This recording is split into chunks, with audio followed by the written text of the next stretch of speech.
Good morning from the Ukrainian Crisis Media Center. My name is Olga Mishenko, and I'm happy to welcome you at an international online conference organized by the USAID program, Decentralization, which brings better results. Під час сьогоднішньої конференції ми обговоримо тему відновлення місцевої економіки. Як державна та місцева влада можуть підтримувати місцевий бізнес під час та після карантину. Наші учасники – представники органів центральної влади, органів місцевого самоврядування та експерти обговорять ініціативи, які допоможуть підтримати місцеву економіку та відновити економічні втрати внаслідок пандемії COVID-19. Також за сприяння наших партнерів, зокрема Європейського відділення Міжнародної асоціації менеджерів міст ICMA Europe, Польської фундації розвитку локальної демократії, програмою «Лід з Європою» та шведсько-українського проєкту з підтримки децентралізації в Україні SKL International, ми матимемо змогу поспілкуватися із представниками муніципалітетів та асоціацій органів місцевого самоврядування з інших країн Центрально-Східної Європи та країн Балтії. І дізнаємося, як іноземні колеги долають економічні наслідки пандемії. Ми щиро дякуємо усім, хто долучився до нас наразі до перегляду, і нагадую, що ви можете поставити запитання до спікерів у коментарях до відеотрансляції. А для вступного слова я радо запрошую Сьюзан Кутор, виконуючу обов'язки директора місії Агентства США з міжнародного розвитку в Україні. Miss Couture, hello and welcome. Can you hear us well? Yes, I can. And can you hear me? Yes, we can hear you perfectly. Okay. Well, thank you. I'm very pleased to be here. And I'm excited to open this conference, this important and very timely conference. And hopefully the technology, thanks to the technology, will be working despite this difficult time in Ukraine and around the world. For today's discussion, how national and local governments can help support during after the quarantine is it's a question that essentially all countries are grappling with as the COVID-19 crisis has impacted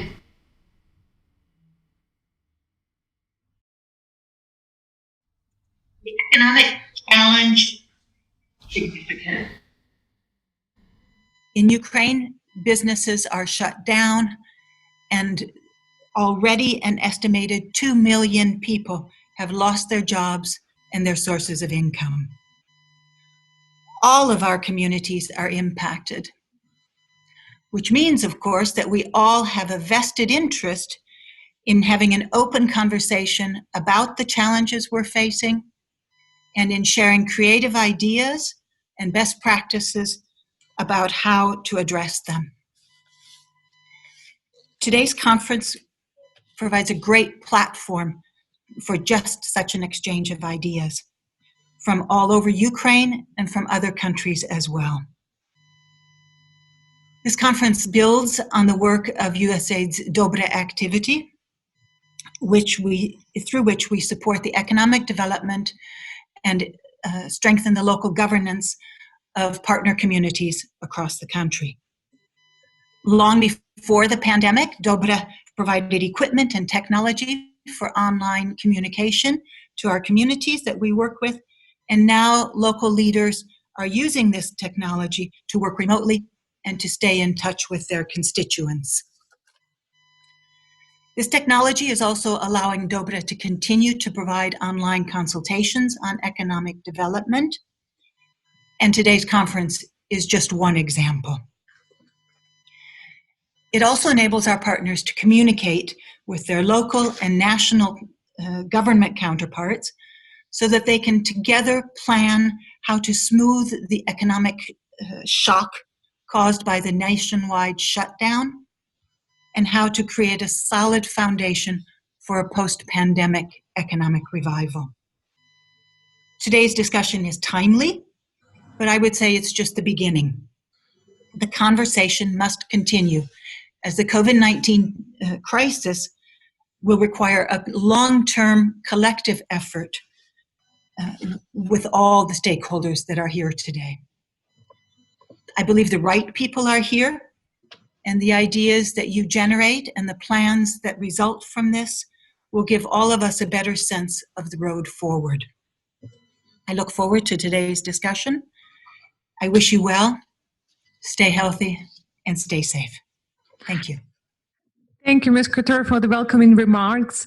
It will definitely give us rise to our discussion for next couple of hours.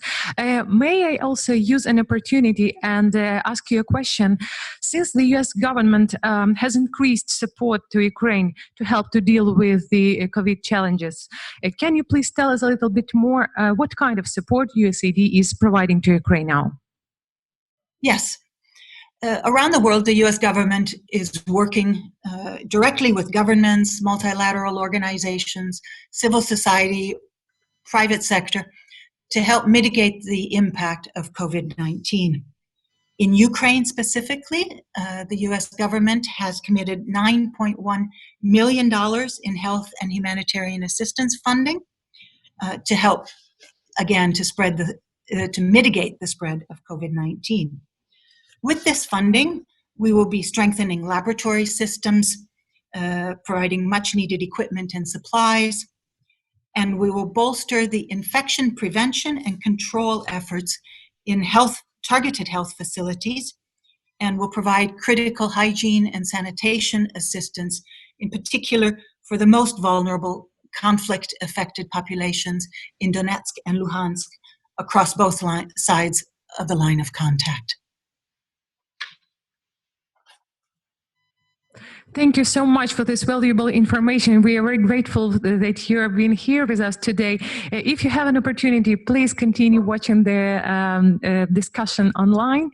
And at the moment, I would like to give the floor to our next speaker. So thank you once again, Ms. Couture. Thank you. Thank you. Що ж, зараз я хочу... And now I would like to invite to the microphone our next presenter, Mr. Romanovich, Deputy Minister of the Economic Development, Trade and Agriculture of Ukraine. Dmytro, can you hear us? Yes, I can hear you. Thank you. Now let's come closer to our discussion. The first question to you: what is the plan for post-quarantine revival of businesses, and how the state can support the businesses? Shall I speak Ukrainian or English? It's better to speak Ukrainian because the majority of our audience is Ukrainian speaking. So first of all, I would like to thank you for invitation to the participation in this event, and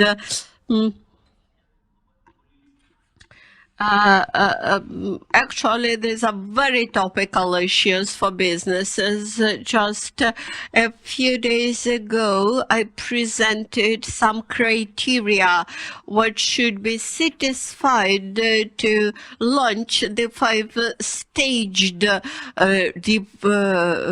revival process, resuming process after quarantine. Should I make pauses for translation? Actually, neither country in the world was sufficiently prepared for this pandemic, and as the practice had proven, even the United States and Italy, which are rather developed countries, they appeared unprepared to those economic losses which they suffered, to engage the partners' experience and extrapolate it to the national situations. I should say that this is quite new experience for all countries in the world. We cannot predict what will happen, whether we should expect for the second wave of the pandemic, whether it will be in autumn, in early autumn, in later fall, and all the measures which are taken, they are agile, and some days ago we have published our revival plan. This is not the stone-carved plan. That is, we will change and adapt it depending on the situation. For the Ministry of Economy and Trade, we understood that the impact of coronavirus crisis was the most harmful for small businesses because they had no the cushion of safety. And trying to support small and medium enterprises, we have passed several laws which allow some tax exemptions for the SMEs that which supported growing unemployment, and actually this employment plan had just been launched recently.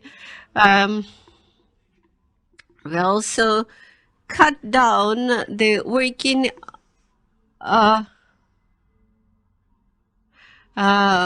we suggested support to those enterprises which cut down employment hours or had launched some redundancy plans for their companies. We suggested some support to those firms, allowing them to retain all the personnel employed. This second big area is some release of quarantine measures, and we try to remove the lockdown measures gradually. We have just recently allowed some measures for the food markets, and we hope that around May 11 or May 12, given that we have this outbreak of new cases, we will allow some releases of the lockdown, and we have also amended, made some amendments to the bank program 579%, and we offered refunding of the credits which are already given to the businesses. So we have now passed some amendments to this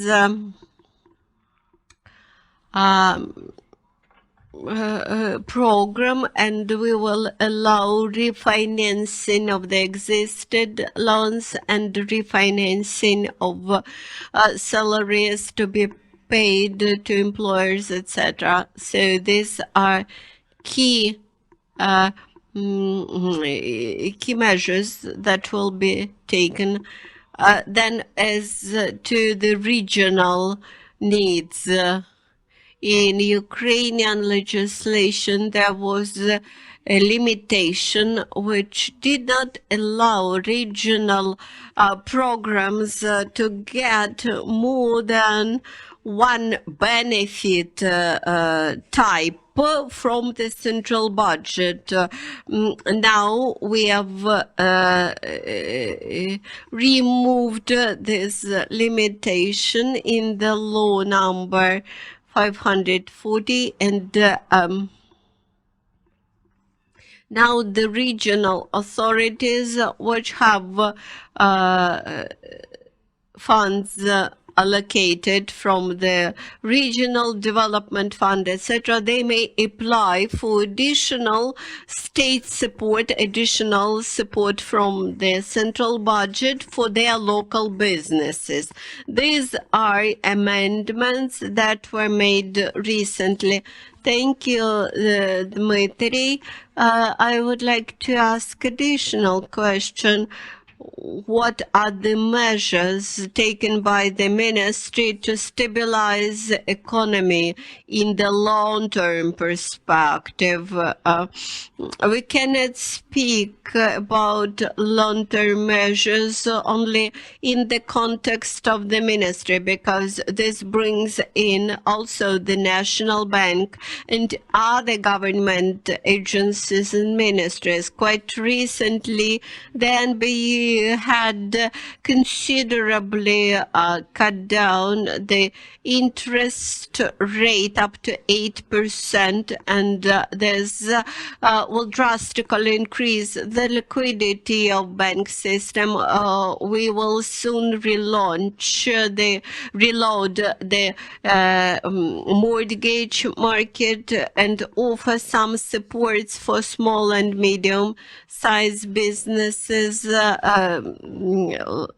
and offer some credit guarantees to them. Now we are thinking about broader programs, how to support business and employment. Perhaps we will strengthen and support big construction programs and trying to launch the economy via infrastructural programs. And currently we are finalizing the state programs for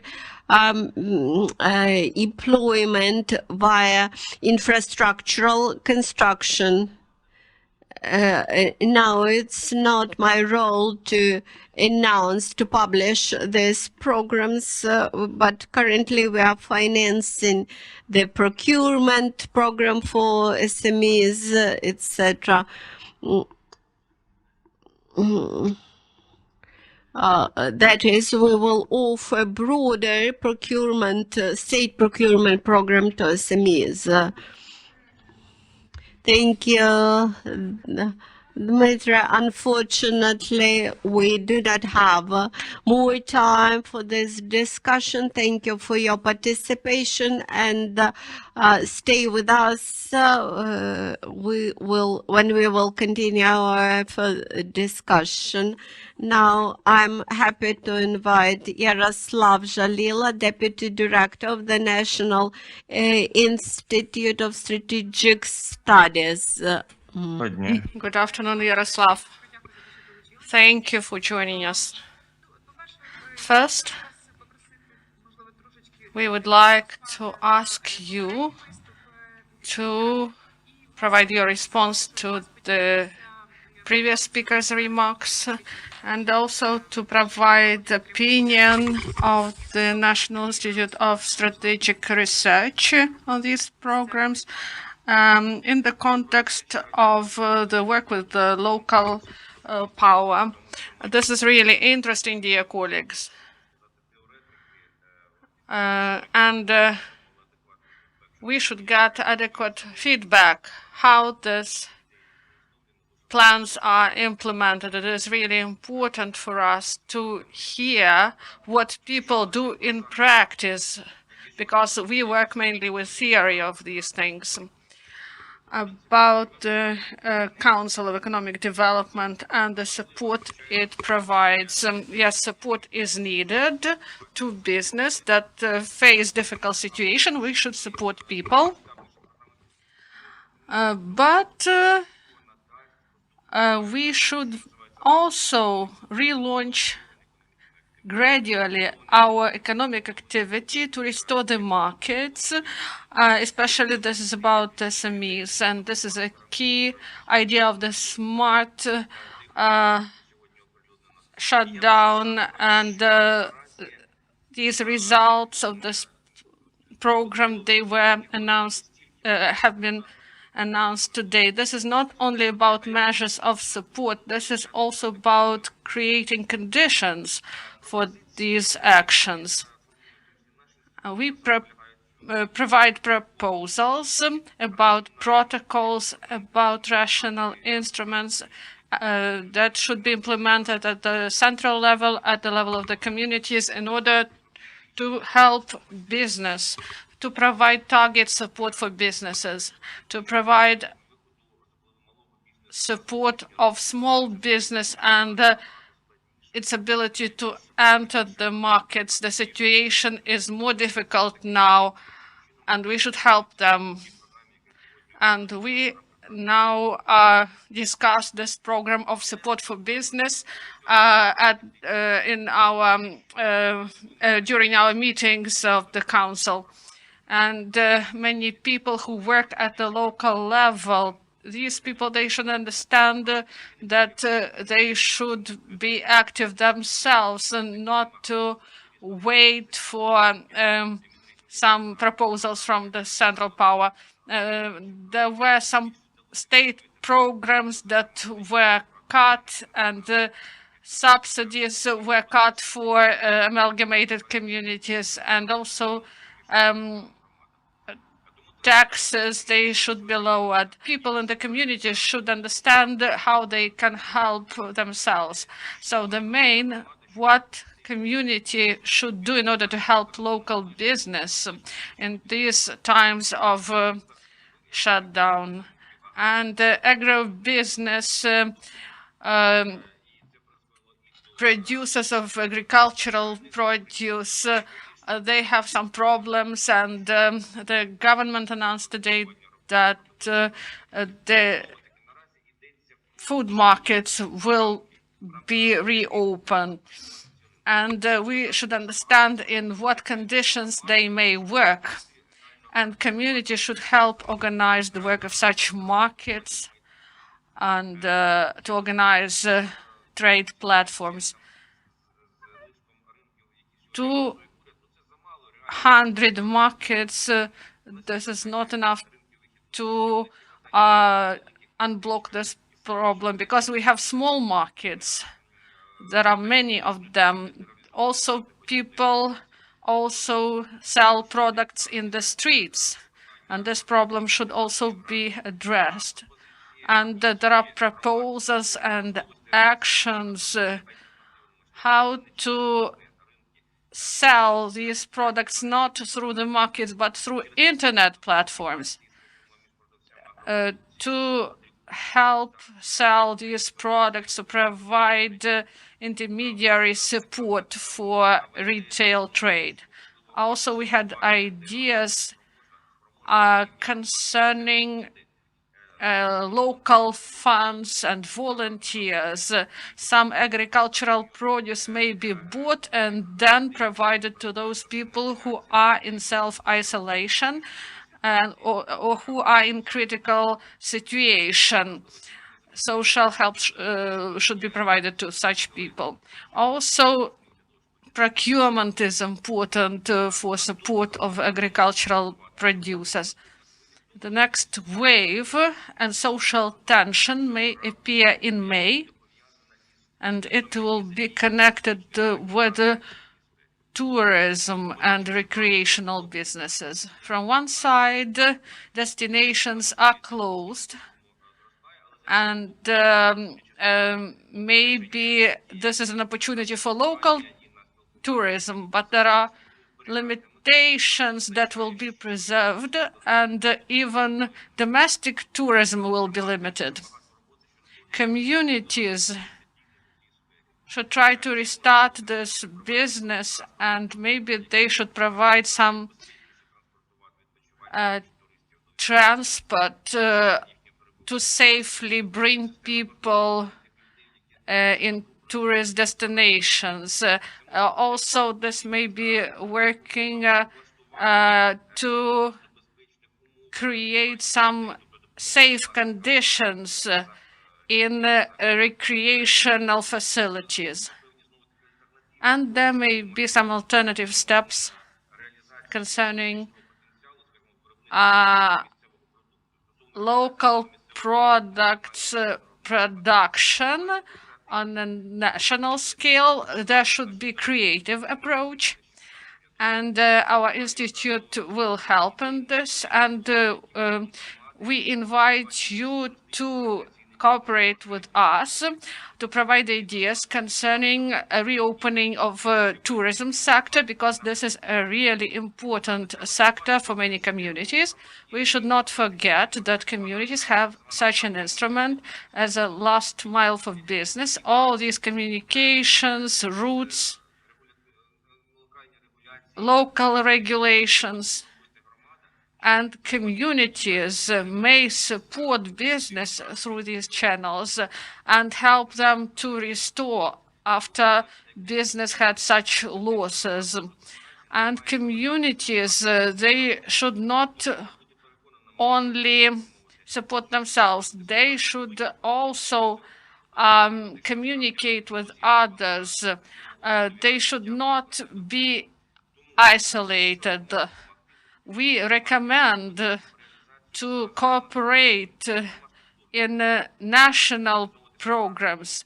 There is a program on agriculture concerning land market and industrial policies provided by the government, and these policies, they will be efficient only with participation of local grassroots level communities. And also we recommend to communities to join such programs and to be active.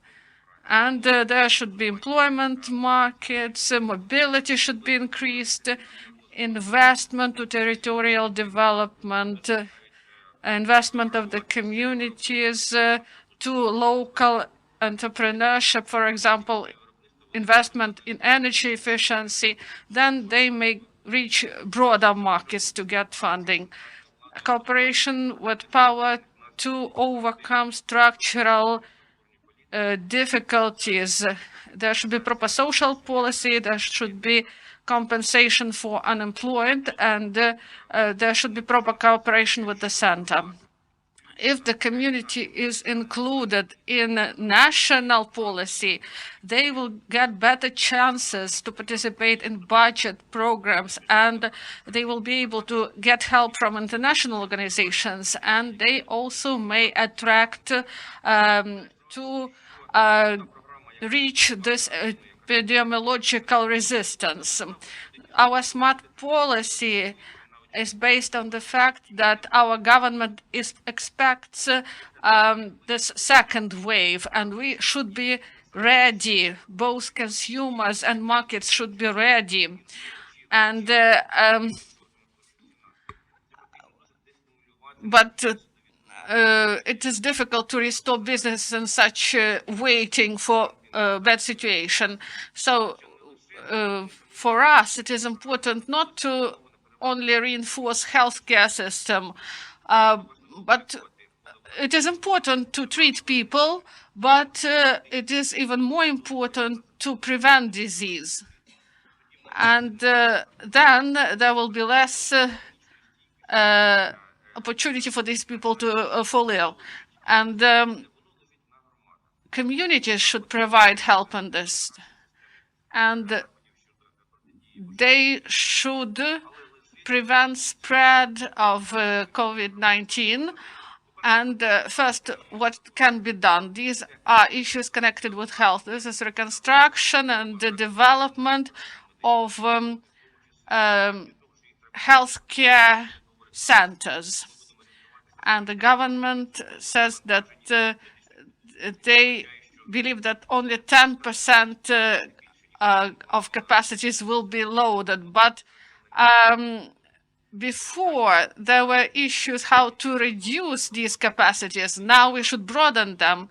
Also, we should study with the help of the experts where the risks lie within the communities to implement the measures specific to the community, to increase prevention, to work with the risk groups, to support healthy lifestyle, to support environment protection.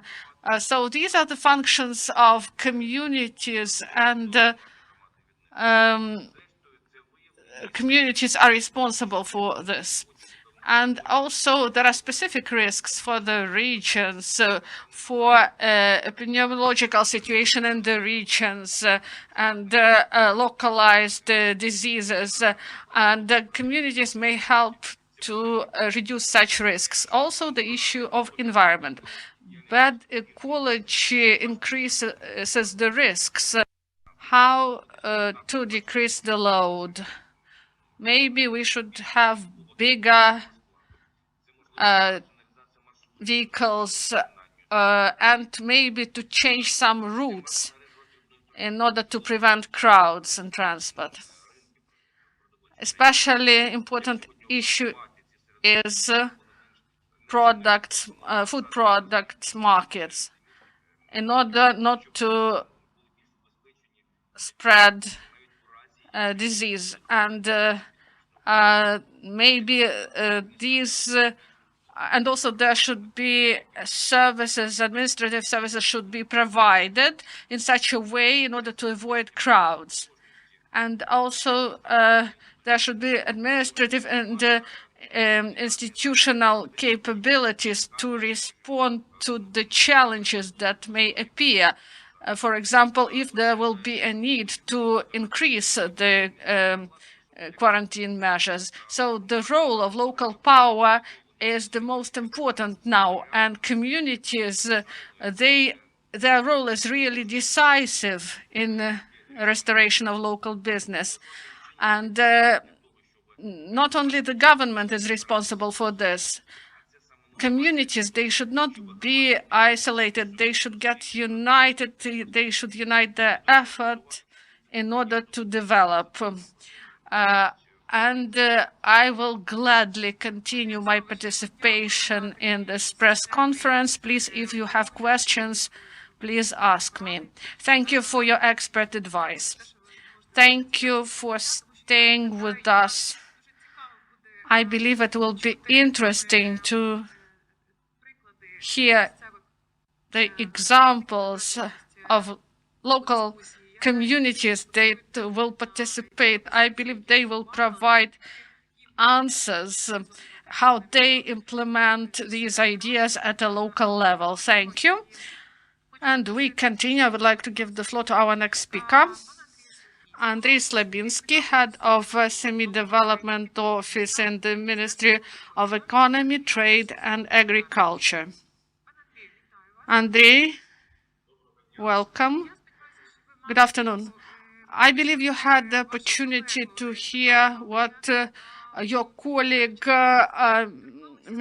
Romanovich said, and we spoke about the practical mechanisms of support for SMEs. I would like you to speak more about financial instruments that are available and about the program of available credits, the program that is called 579. I will be glad to speak about it. I've prepared a small presentation and I will share it with our viewers, with our audience, with our listeners. This is great. Do you need help in showing the slides? I will try to do it.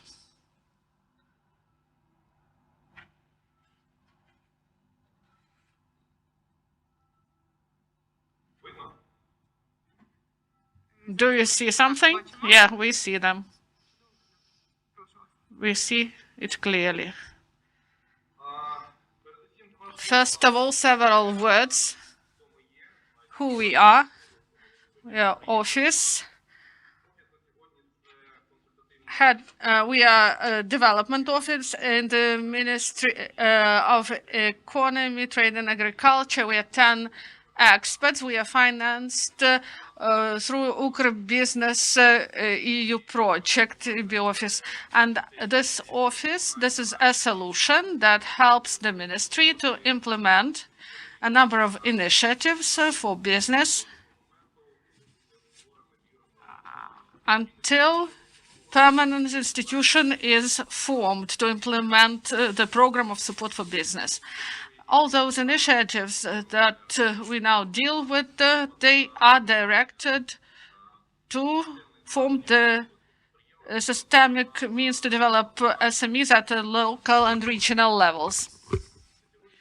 Today, as of today, we have in our portfolio several initiatives and projects with which we can work. This is about portals for entrepreneurs, pilot initiatives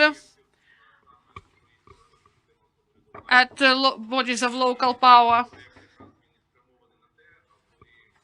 And this project is for communities in order that they had the opportunity to cooperate with entrepreneurs in their region, in their community, and to bring those opportunities that we have at the national level, and to provide feedback about the problems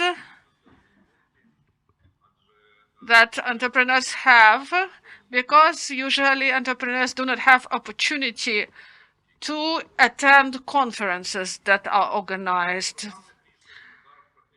About program solutions, our portfolio is being adapted to current situation. A lot of problems were mentioned, problems that we are expecting. This is domestic tourism.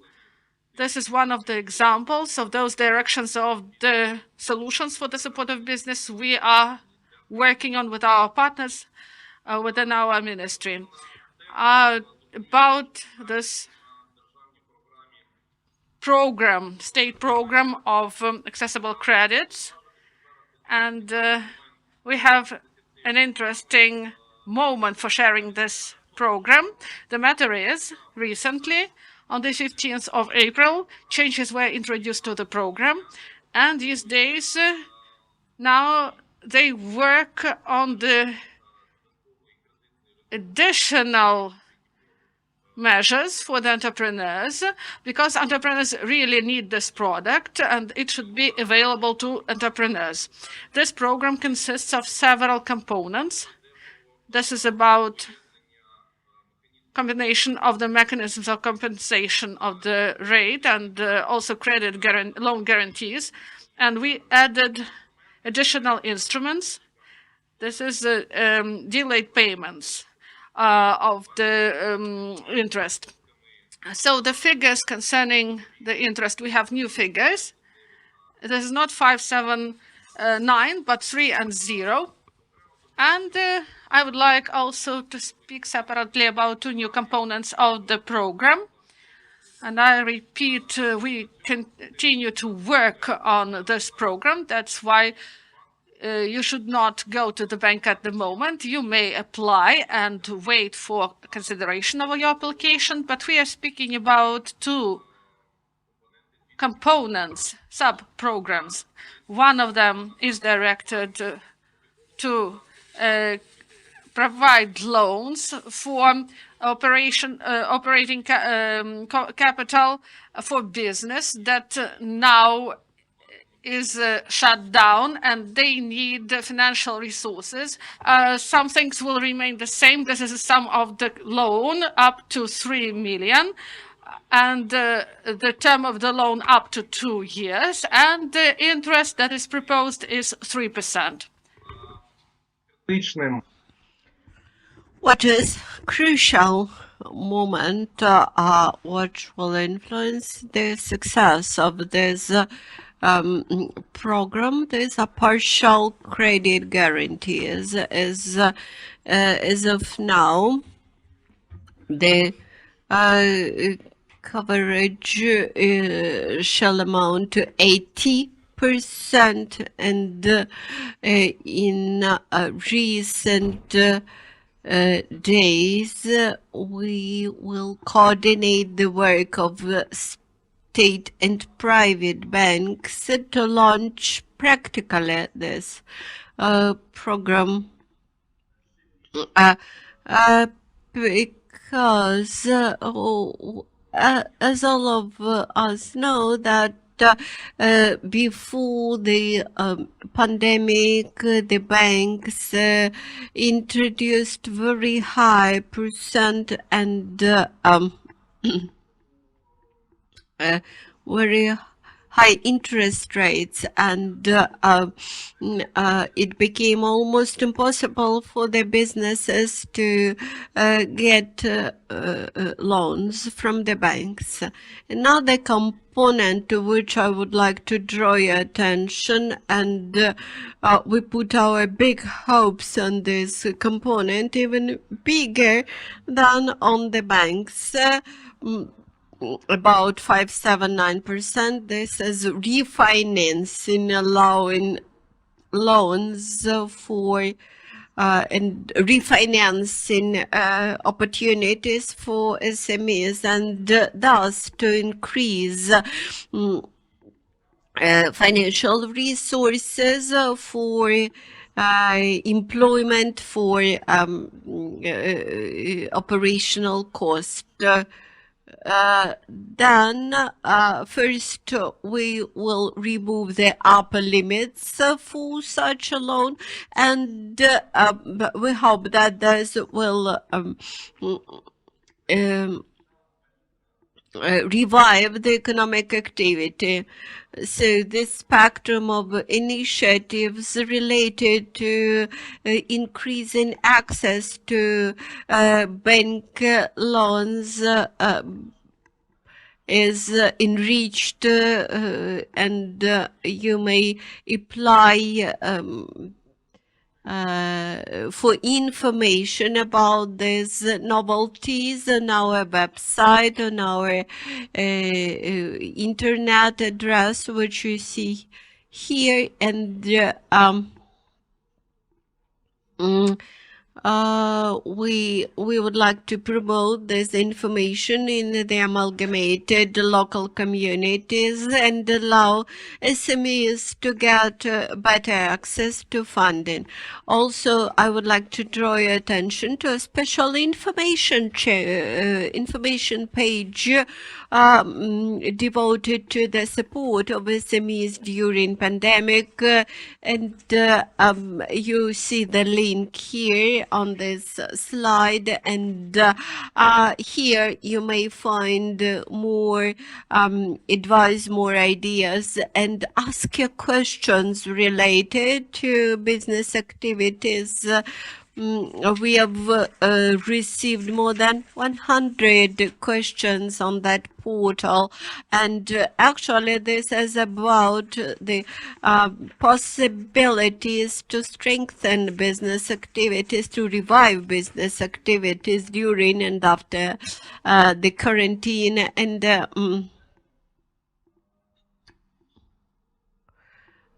here we advise to apply resolution number 211, which on the one hand limits the spectrum of businesses which can remain operational during quarantine. On the other hand, it allows some activities.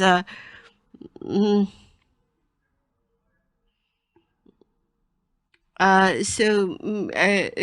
advise to look closely at this resolution to understand clearly who is not allowed to operate. On the other hand, a very tough approach which requires closures of many businesses, SMEs at the local level. Although this means compliance with the national authority resolution, but this actually stops all the local economic life. How to balance the risks and benefits and how to stimulate the activities of local businesses, and we encourage you to balance the risks and the need to operate businesses at the local level. Some limitations are imposed excessively. For example, if you have a coffee shop,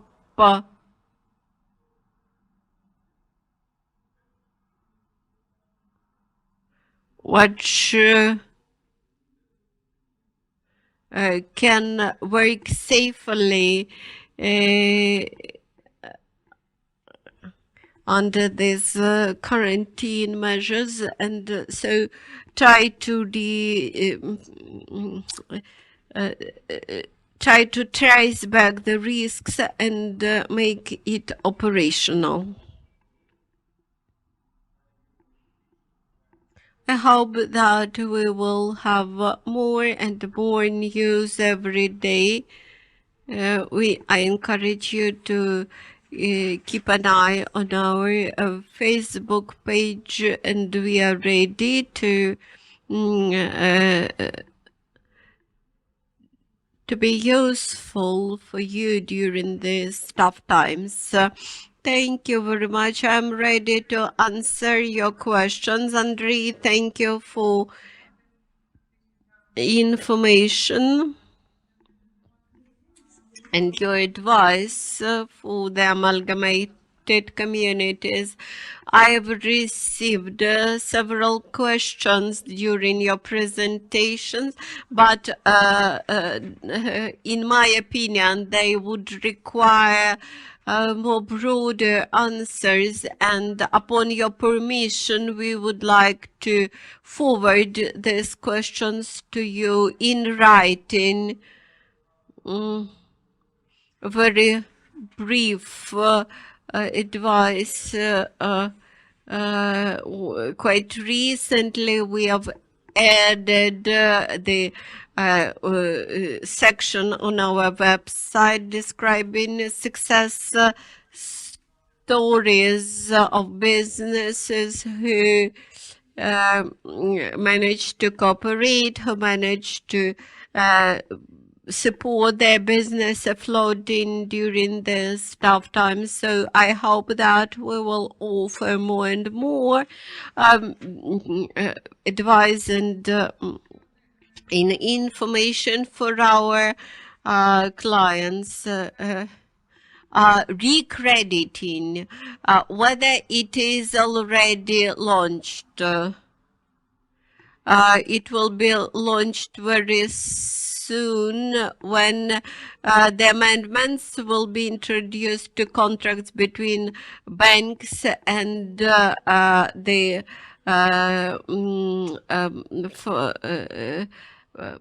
Entrepreneurship Development Fund. I expect this to start functioning in a week. So a week from now, and try to approach to your local banks asking for refinancing of your credits. Thank you. I would like to continue a discussion on the available tools, and we have Ms. Valeria, Deputy Minister of the Digital Transformation.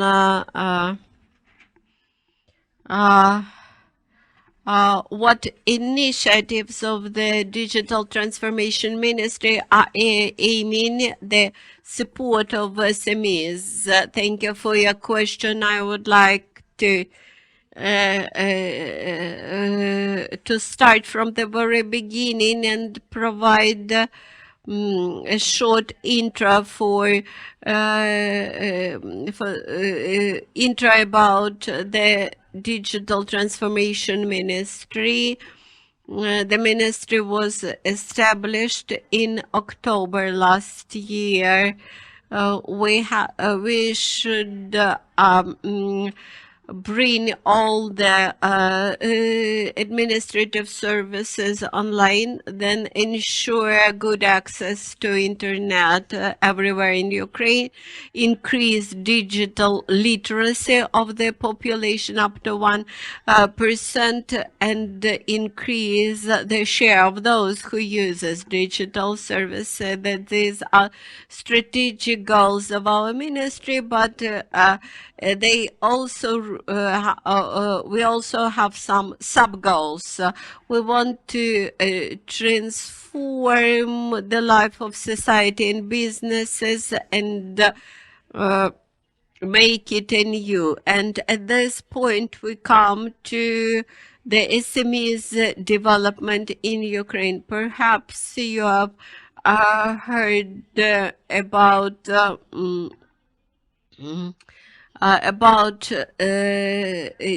DIA or Action Program. This is a portal of state services. This is an application which could be downloaded to your mobile phone. It also has a section devoted to the digital skills, where we offer digital training movies to people. And we have also DIA business section. You may go to dia.business.gov.ua address and find the catalog of all possible solutions for businesses. You can find the list of possible donors. You can find the selection of templates for your documents. You can find educational programs which could be useful for your business development. There you can find life hacks, successful business stories. You can find also Wikipedia for businessmen, where you can find, for example, CRM system, how to find financial director. And there you can find 100 business ideas, some ideas about minimal investments, templates for application to investments, and the list of documents which are needed for you as a launcher of the new business. And in a month, we will allow online consulting zone comprising 12 different areas: validation of business idea, legal support, marketing, sales support, etc. This service will be available online, and you will be able to get such consultation via video connection. And we try to build up the ecosystem for businesses. We can introduce a lot of novelties, but if business people do not know about them, so they do not exist. In Ukraine, we have a lot of problems with entrepreneurship culture.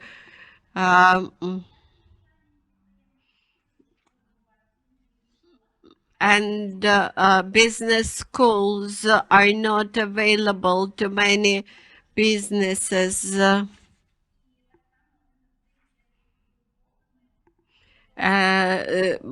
Available scattered information everywhere in the internet is insufficient and fragmented. So we started to establish consulting business zones for entrepreneurs. The first such zone will be opened in May in Kharkiv. The launching date, the opening date was originally planned for April, but now it is rescheduled for March. What does it mean, consulting zone? Or consultancy zone. This is a place where any businesses may come and get consultation in 12 different areas related to business. That is not only online consultancy will be available, but also offline consultancy services will be available. Also in those centers, we will provide space for systemic training for small businesses comprising many business programs. Also, we will offer pop hub location there.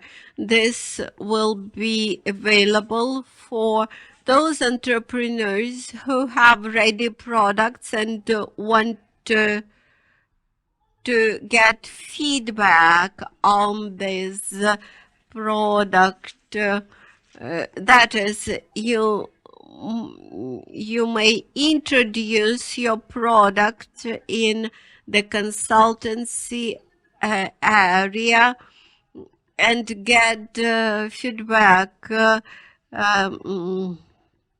about the qualities of the product, about branding, about marketing strategies,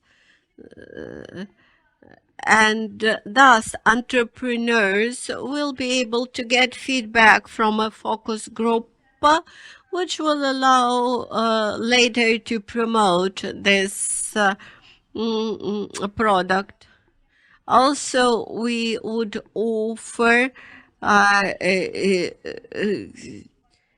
children's zones, that is, areas for kids in these consultancy zones for entrepreneurs. And we will continue to work with Kharkiv region, encouraging and promoting this consultancy zone for businesses. We also plan to establish more such centers, up to 7 such areas around Ukraine. We do not have a state budget for such zones.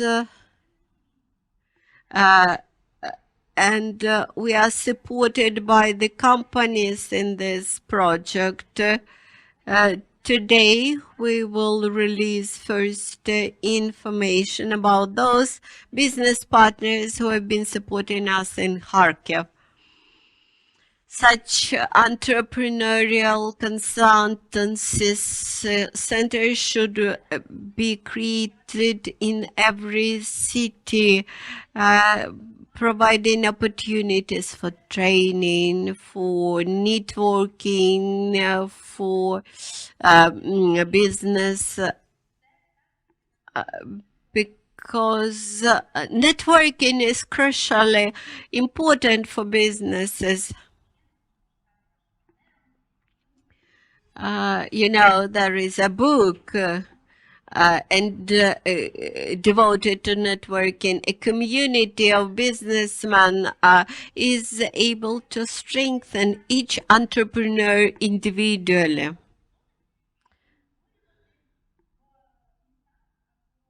So currently we are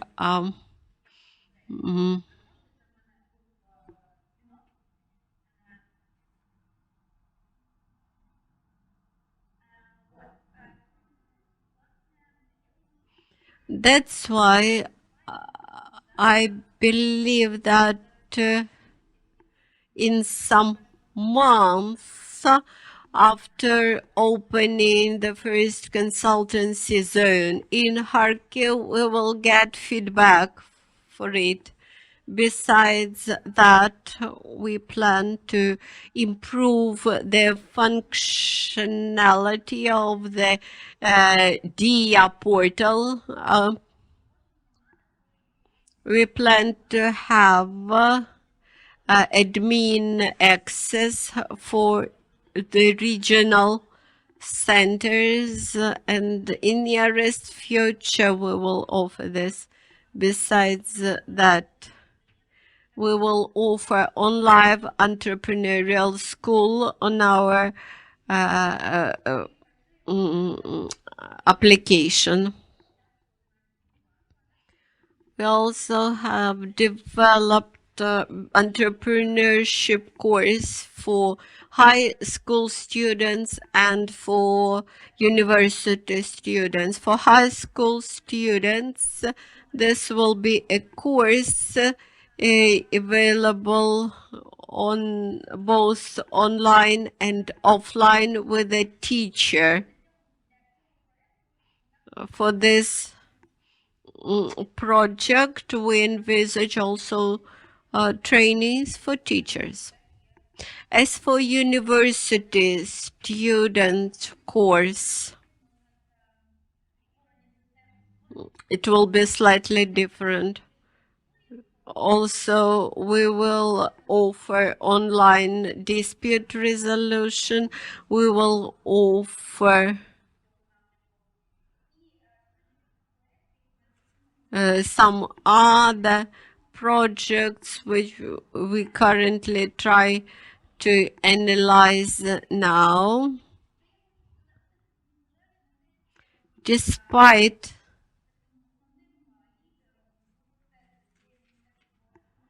the fact that the Ministry of Economy is a leader as to the policy on SMEs. Nevertheless, the Ministry of Digital Transformation is also very much involved into this. But I hope that from my description you understood how much we try to help the SMEs. If you have any questions, you may ask your questions on my Facebook page. Thank you, Valeria, for your announcement, business announcement, and I understood that the ministry has ambitious plans. Thank you for devoting much attention to the business opportunities. Perhaps you might be interested to know that at the level of communities, some business centers exist at the local level. The DOBRE program has several such programs. Katerina Kabaits from Kharkiv region will present their program. So stay with us and you will hear about that. Dear guests, my pleasure is to invite Mr. Alexander Dudka, coordinator of RegionNet Development Professionals Network.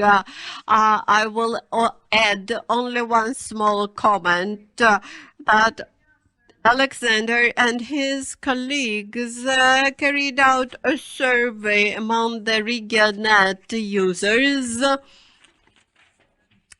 related directly to the topic of our today's conference. Thank you.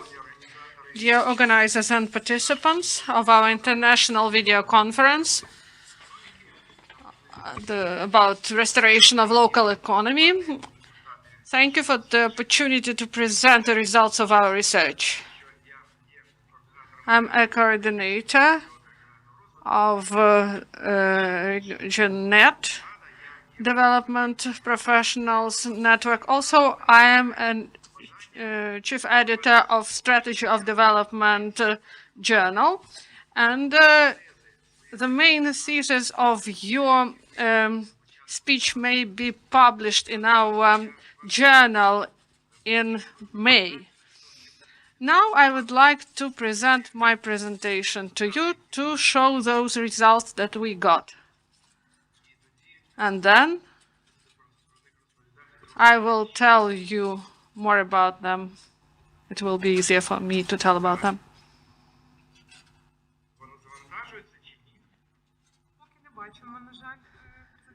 Is it downloading? We do not see it. We do not have a picture. Yes, we have it. Thank you. The floor is yours. Next slide. Several words about our network. It is working starting 2014. We are informal, non-political professional union. 180 experts throughout Ukraine participate in our network. Each quarter of the year, we issue Strategy of Development Journal. We provide advice on development of communities in different regions of Ukraine. Our journal is interesting for 4,000 subscribers, and it became a source of the results of this research I'm going to speak about. We have articles provided by experts and also those experts from the regions and the local and the national officials, heads of territorial communities. Our journal is read by deputies and people's deputies, and also by our subscribers, as I've said. And this edition is about coronavirus, to present information how to overcome this economic crisis. We carried out a survey, and now I'm going to present the results that we got. First, I would like to say that not everyone responded. About 2,200 respondents, but we got the answers from all over Ukraine. We have interesting statistics. Those who answered among respondents, there were representatives of local government, 6% state power representatives, 15.6% representatives of communal enterprises, of communal property, 14.4 private entrepreneurs. Less is pensioners and unemployed people. Our journal is mainly for active people. 32.6 continue to work at their working places. 26% are working at home. They use telecommunication and internet, and 29 are working at home using video conferencing through internet. And 6% they are now on vacation, and 3.5 they're searching for work now.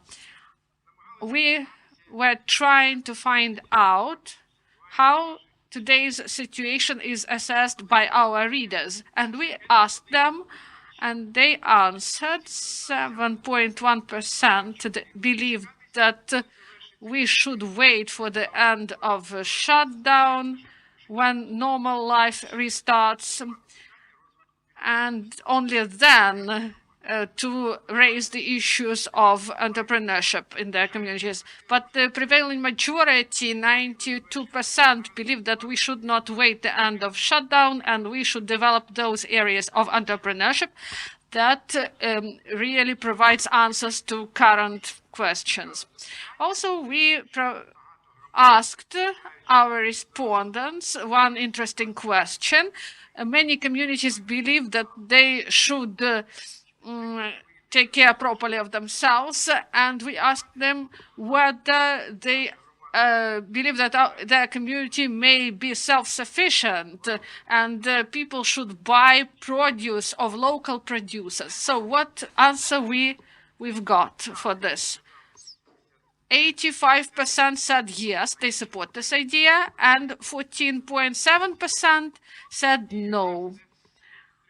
And so this idea was supported. As Yaroslav Zhilila said, we should not only focus on our own communities, we should also use local resources properly and be proactive. We asked about the most important issues for our readers, and we got such answers. To identify 5 main businesses.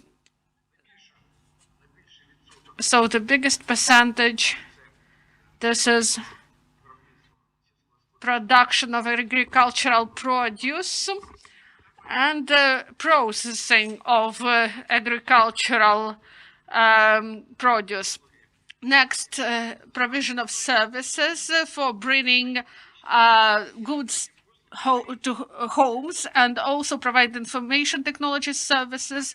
Next, we decided to ask about the opinion of our viewers about the start of business and their communities in these difficult times of shutdown. It turns out that entrepreneurs, they may take decisions by themselves, and we wanted to ask whether local government bodies be the catalysts of the entrepreneurial activity in their communities. That's why we've asked about creation of communal enterprises in this time. Of course, we understand that the main way of development of entrepreneurship, these are those active people, entrepreneurs, but we asked them to answer such question, to create a communal enterprise, whether it is needed. And we will hear the answers that were provided by our readers. And we've asked about the maturity of directions and about overall results. You may get this information from our journal that will be issued in May.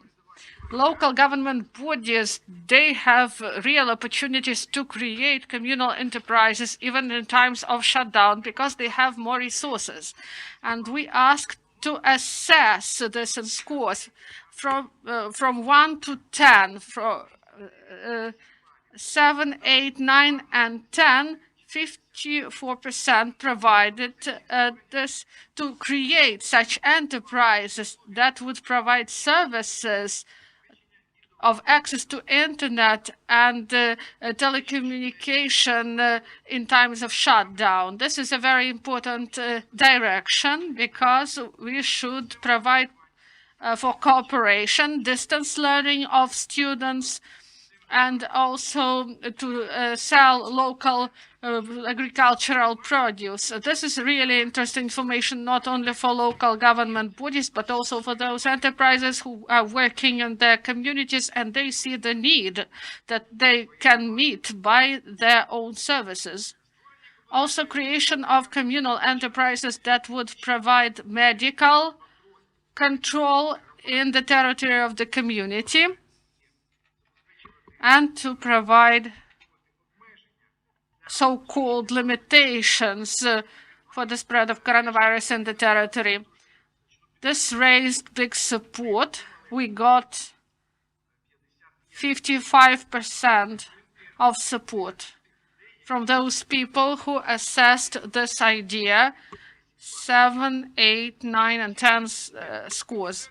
This assessment confirms the trend of necessity to create additional conditions for isolation of the most vulnerable groups of population. That's why we believe that today we have an opportunity for development of green tourism, for elderly people in those communities where there is no ill people, and this vulnerable people, for them the risks will be decreased and they will have a normal life after the end of the shutdown. We have such examples and proposals from our experts in the sphere of green tourism, and we believe that this area will develop in the nearest future, especially concerning geriatric homes. The majority of positive assessment was provided for the idea of agro and logistics center, the enterprise that will buy vegetables, fruit, and dairy products, that will process this produce and then will send it to trade networks. And 7, 8, 9, and 10 scores were provided to this idea.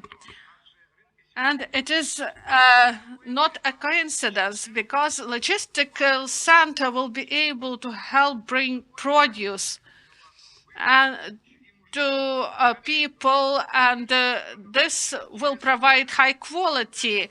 This produce may be sold through internet and brought to people's homes. Moreover, in our region net, we had a discussion for a long time about the communities that got amalgamated, and now they have premises and personnel, those who worked in the councils, village and cities councils, that now are not the centers of the community. And now these people are not employed because of this unification. These people, they are a resource. They may work in these logistical centers. There are premises, there are specialists who lost employment, and they may get this employment in these logistical centers.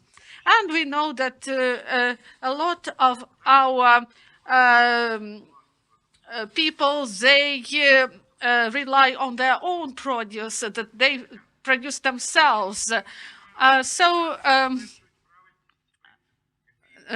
We confirm that we were right in our principle. You should think about and dream about the future, but you should do everything possible here today where you are.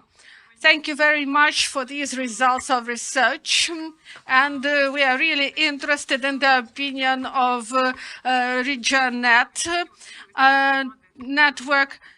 that you provided your advice to communities. And I would like to note that you may get this presentation in our materials. We will add these materials to our database. Thank you very much. Please stay with us. Thank you.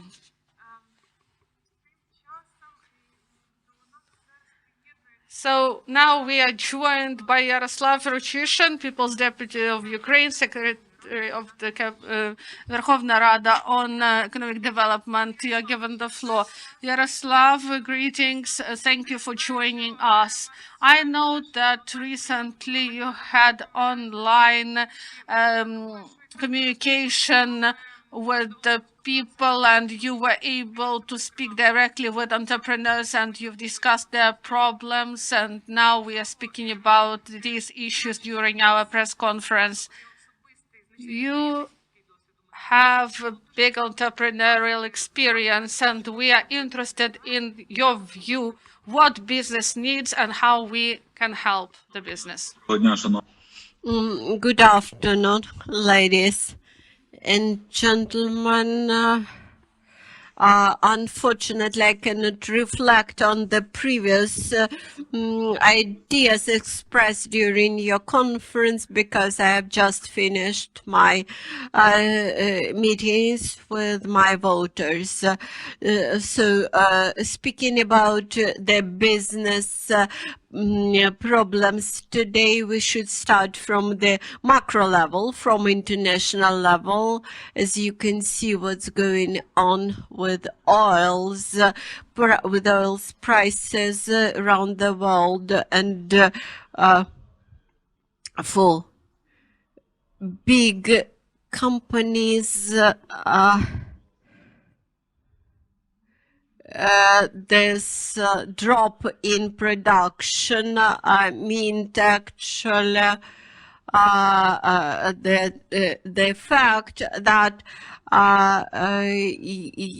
may suppress production in Ukraine. They have a lot of financial resources and they can survive while Ukraine may not survive. For example, the cement market in the world, and as far as I know, 50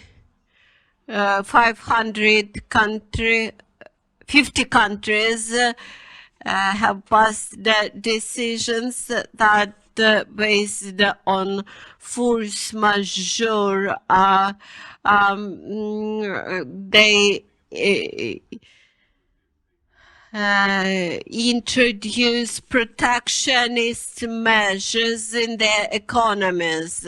So we have to think about protectionist measures in our economy. As for the national level, the next level, quite recently, I've received very negative news for our national authorities. We don't just have corona crisis, we have entered the corona crisis with a huge economic crisis. I understand that in those dangerous circumstances you are able to think about health conditions and you focus on that. But our national authorities should not forget those complications in the economy which we had before the corona crisis, and while at that time we kept speaking that businesses which can start, which can work, which can ensure safety conditions, secure conditions for people, it can continue to work in this corona crisis conditions, while we should emphasize that it should work. When we look at Lviv, we find out that 100,000 people were involved in the hospitality sector. You can imagine how they suffer now, and they have lost all the opportunities.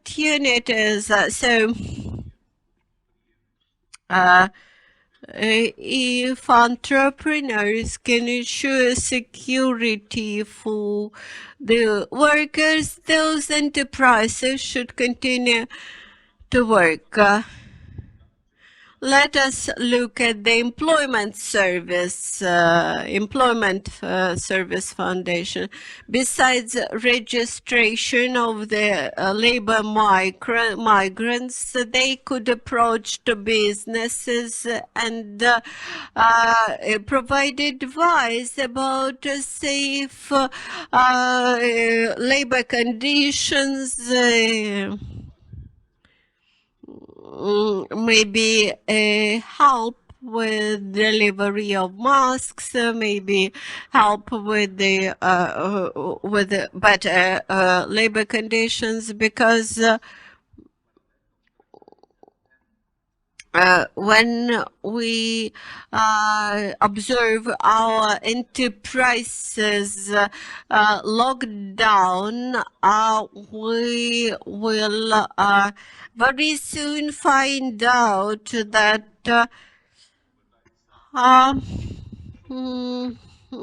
this lockdown will stop everything for labor migrants who had come back and stay here.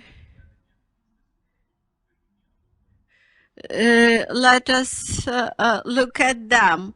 These are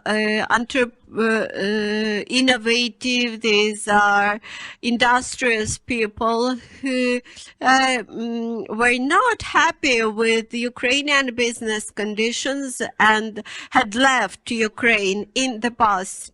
Now they had come back, and we have to think how to allow them to plant businesses and plant new enterprises here. Although I am not a supporter of protectionism in the economy, but for a short period at this very time, we should and could support and encourage people to consume local products, and thus allow us to survive in these difficult circumstances. I'm not very much optimistic about local governments, that they are able to offer something new for local entrepreneurs, but I'm very optimistic about creativity of Ukrainian people. For example, I know that businesses had invented the car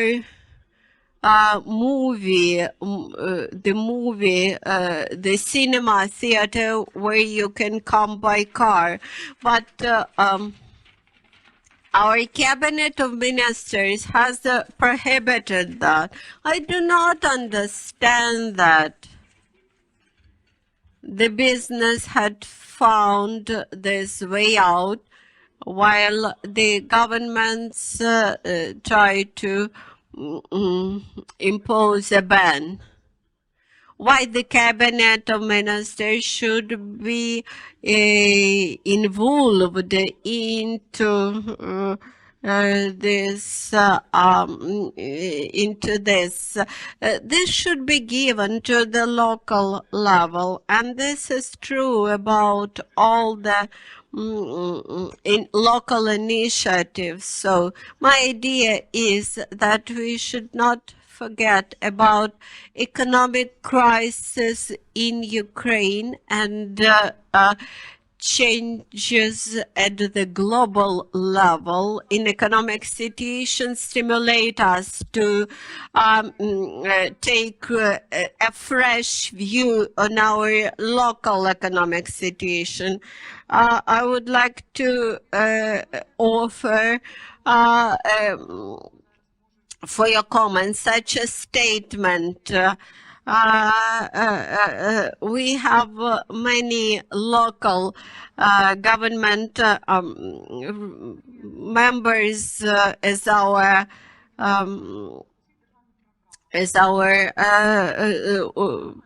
audience today.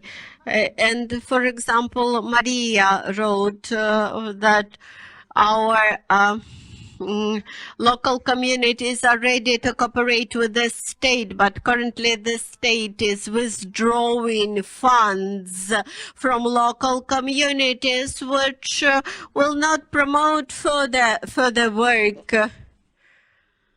Can you help as a parliamentary in the situation? At the parliamentary level, we may only vote for the amounts in the budget on the one hand. On the other hand, we may support or not support provision of banking loans to population. I believe that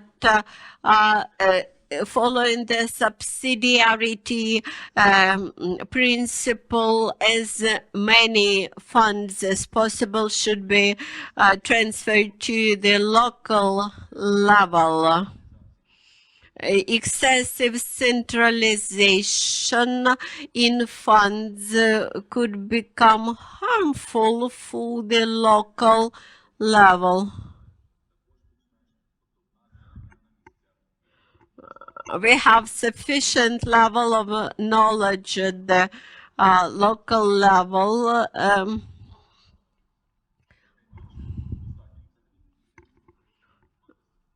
In general, entrepreneurship should contact with local authorities and have minimal contacts with the national level. Local entrepreneurs cannot waste time on contacts with national authorities. Thus, we will be able to survive in the coronavirus situation.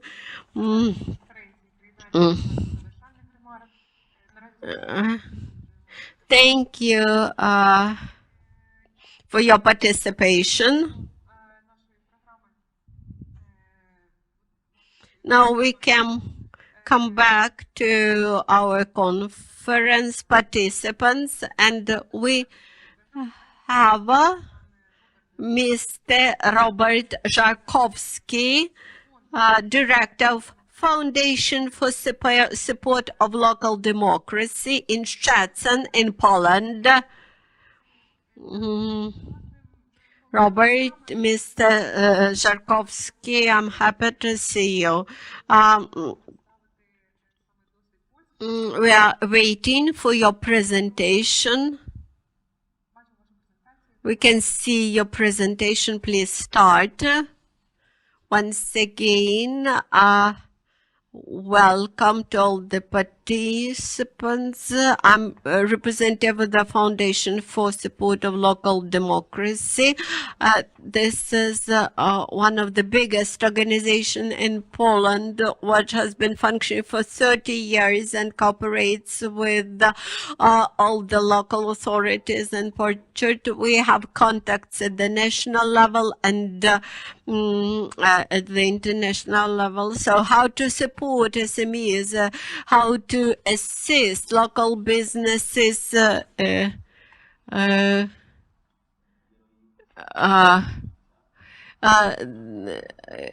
This is the action grudziądz. Those are protective masks for those who work for the community, those who are subject to infection, who continue to work in these conditions of coronavirus, may apply for the necessary individual protection products, and all local producers, couriers, they immediately they are at the front line, and they can get this from volunteers. In Prushkov, we have experience of free advertising for local entrepreneurs. Local community provides this advertising materials, billboards, pictures, etc. And this is offered free for local entrepreneurs. Two-sided banners would be placed 2 times during quarantine period and 2 times after the quarantine period. Now traffic is very much limited in the streets. That's why we offer 2 publications of advertising materials after the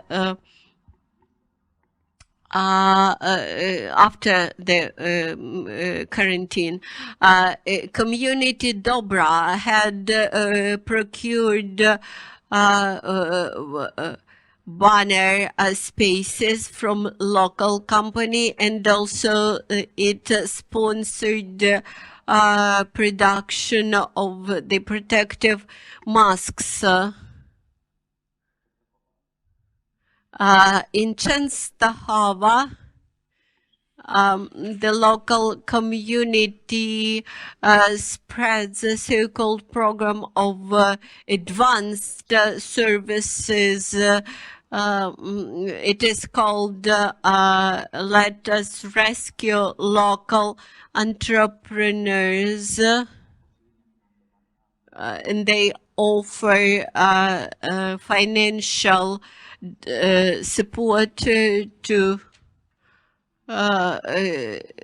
the companies which are most vulnerable now. That is, today we pay for those services which we will use, the services that we will use tomorrow. In Saradz, they offered a program Buy Here. This is a local action to support local companies which offer local products. That is, support those who are our neighbors. In Glogov, instead of entertainment at the community level, they offered support to local entrepreneurs.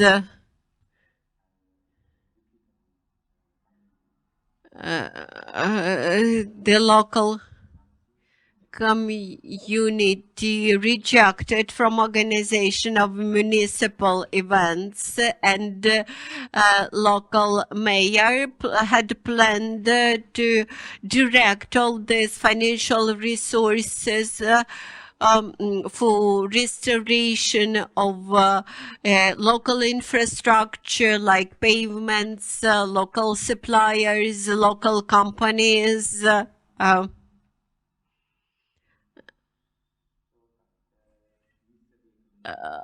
local economic development is based on financial capital and local human capital, but this is actually the classical approach.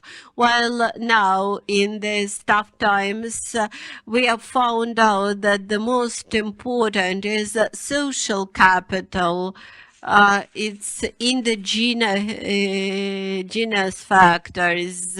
This is the driver for for today's development, social adaptation, trust. For the participants of communication, these are becoming the main factors. That is, we base our support on joint values, trust, and support.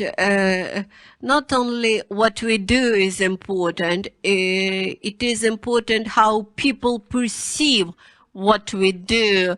Thank you, Robert. Thank you, Mr. Jarkovsky, for your presentation for the cases from Polish communities. Perhaps you had a possibility to hear our previous speakers, whether the Ukrainian business issues related to coronavirus coincide with the Polish challenges, and how do you tackle those problems? You have similar problems, actually. We have the Polish government is keen to assist the local communities and their close support of local businesses. Thank you so much. I would like to check whether we have questions.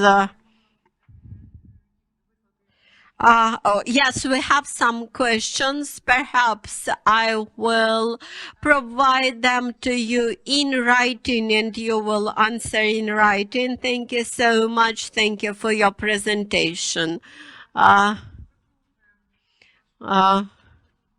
While we will continue our work, and it's my pleasure to invite Serhiy Podmogilny, Development Coordinator for Greenways Network in Ukraine.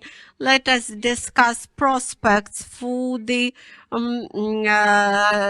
tourism, internal tourism development in Ukraine. Perhaps you listened to Mr. Jalila about potential and opportunities for internal tourism development. It seemed to me that he was a bit cautious about that. What is your opinion, whether there are any chances, any opportunities for local communities? Do you hear me well? Yes, we hear you well. Three of my colleagues mentioned tourism, and this is correct. And I would like to prove why it is important. According to forecast, first,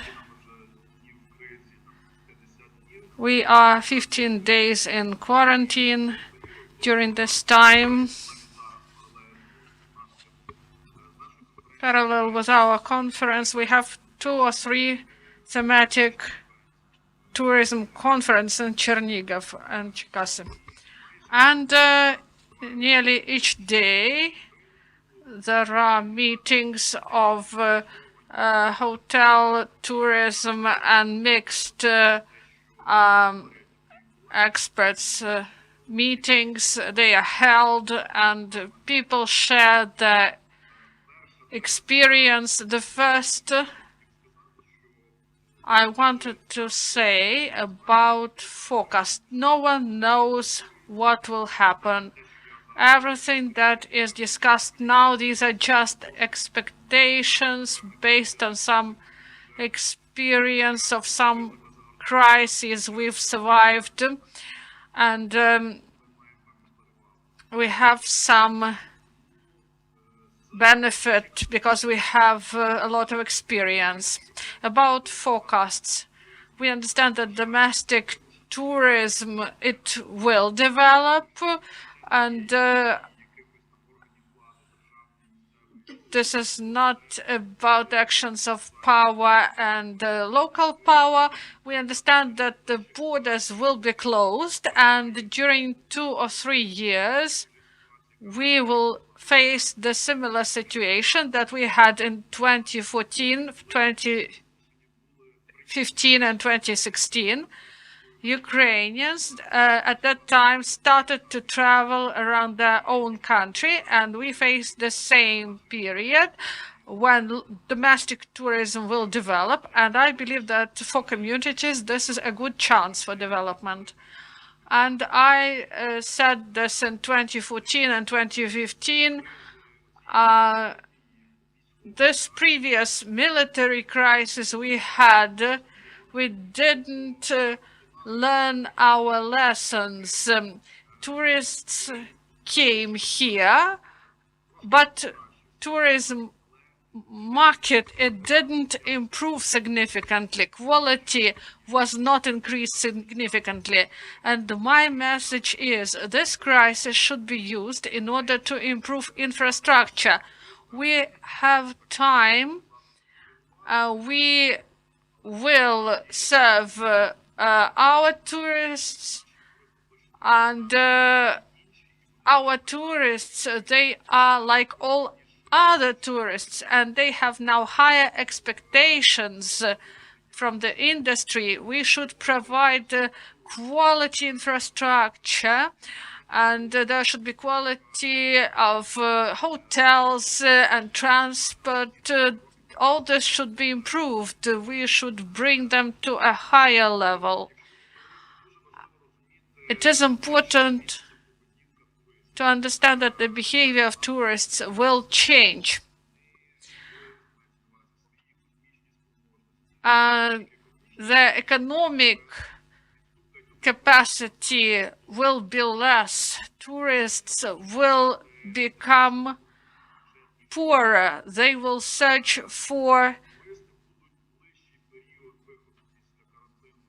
lower costs for traveling. They will first use buses and cars, and then they will use trains, and only after this, at the latest stage, they will use airplanes.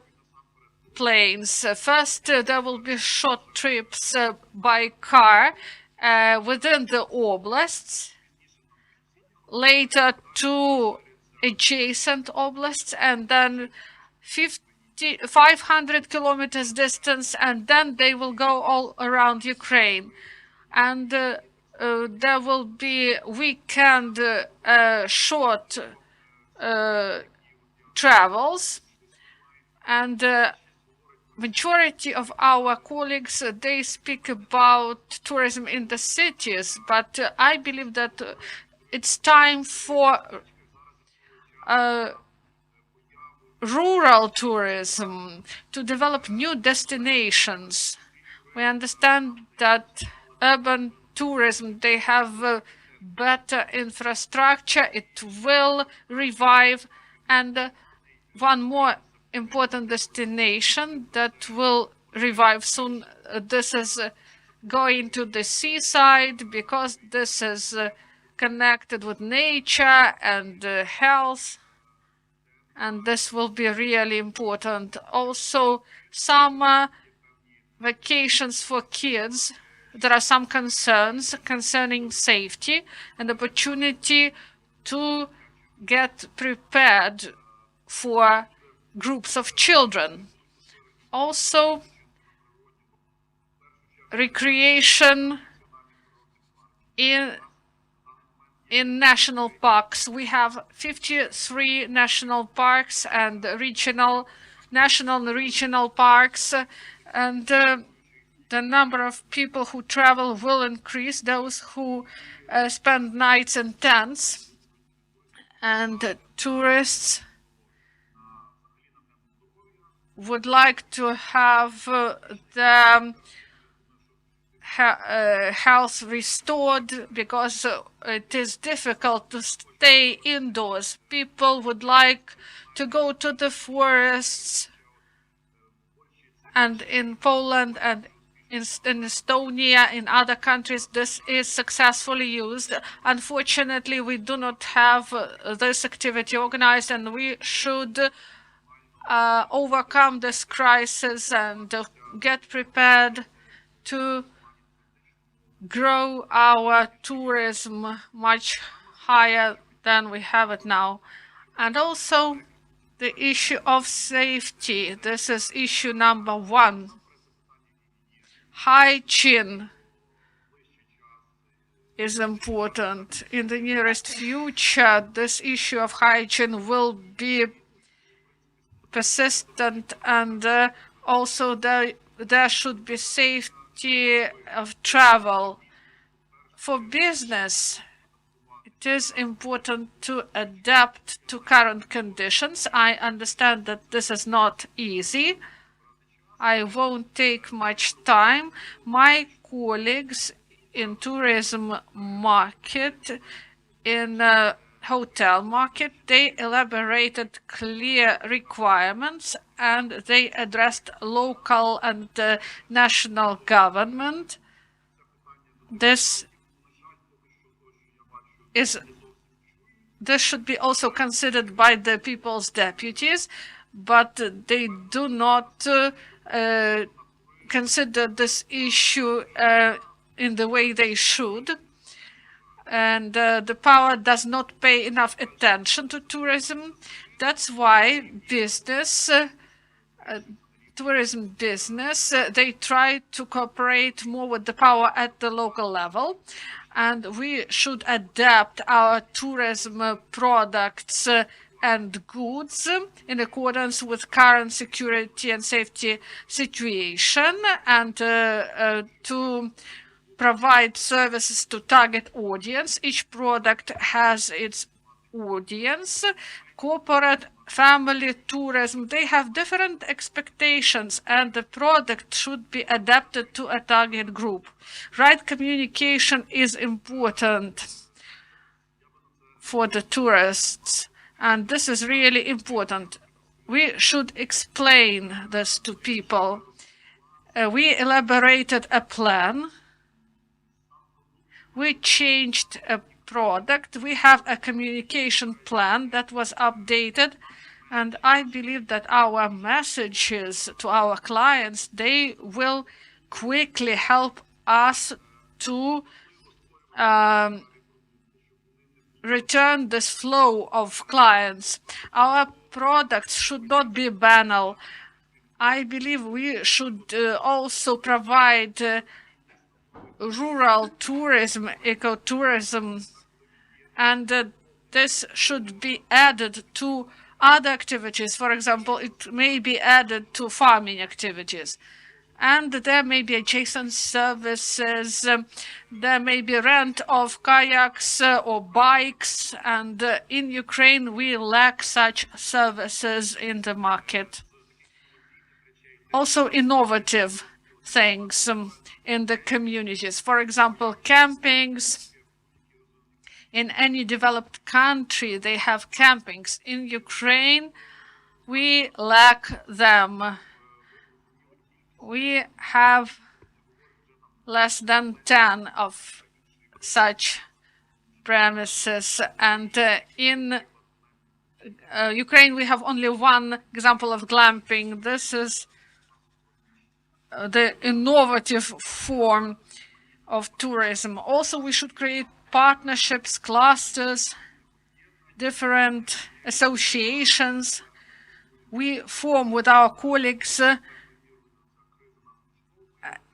a union, all Ukrainian network of ecological tourism, and we invite business that provides services of ecological tourism. If communities are interested, we invite your representatives. Those who are interested, please join our network, and we would like to show those people who work in this sector. They provide services. There are territories that may be visited in this thematic tourism. My colleagues mentioned loan support. I would like to hope that this will work. And Andrei said that this is not 579 but 3 and 0. I believe that will be really valuable for business, priceless for business. So this is really needed. This should work.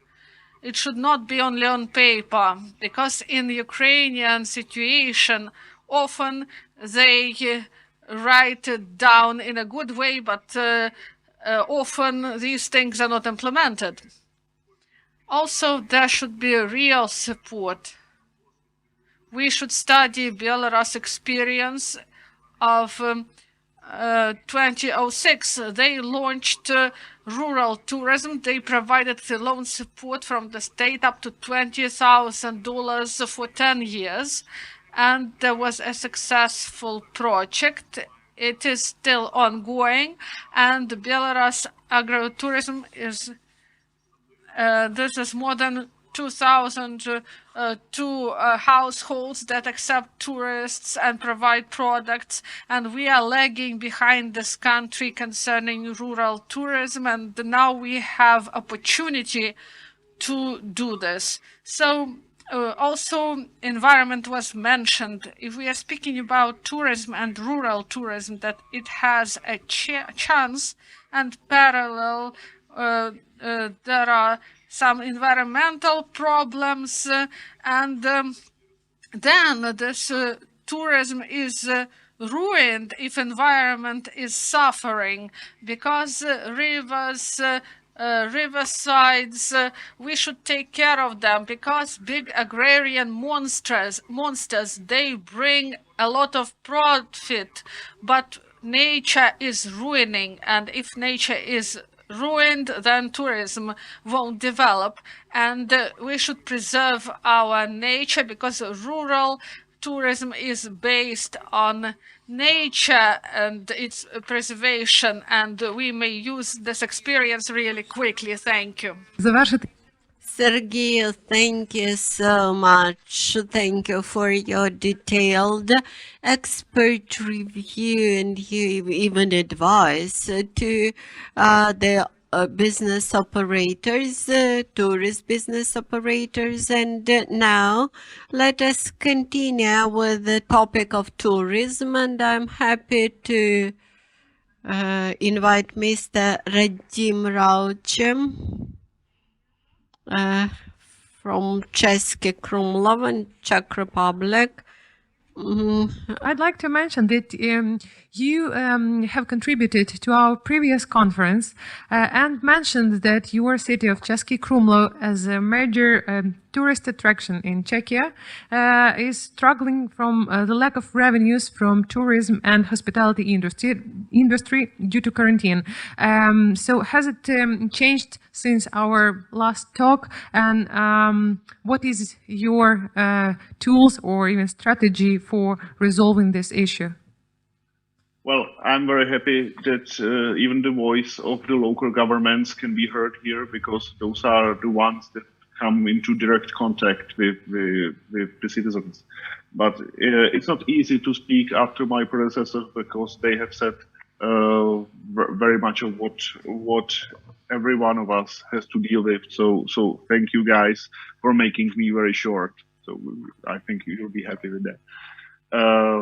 Well, the basic recipe for everyone is to let people keep as much money as possible, not to take them, not to tax them, to waive everything you can. So we are postponing the payment of rents. We are thinking about waiving them altogether for people to be allowed to keep them. We are waiving some fees. For example, if you have a restaurant, that has a table and seats in front of it in the street. It won't be necessary for you to pay for it. So we are trying to give a helping hand to our businesses. And the most important thing for us, because we are a heavy tourist town, 40% of all inhabitants here work in tourism. So we really need to promote internal tourism, as many of you have said already, because we kind of forgot about Czech tourists, about the domestic tourists, and we need to show them that they are welcome here. We work very hard with our nationwide agency, which promotes tourism, to show the Czech people to spend their vacation in the Czech Republic, and we would like most of them to come to my city because it's a small city. We have only 13,000 inhabitants, but we have 2 million tourists per year coming to our city.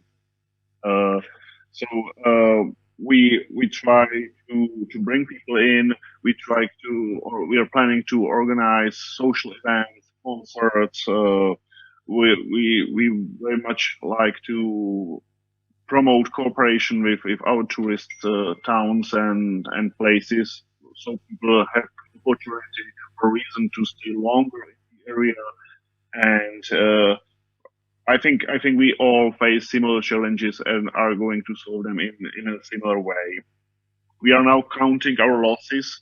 We really don't know how much money this crisis will cost our city, but we know it will be a lot.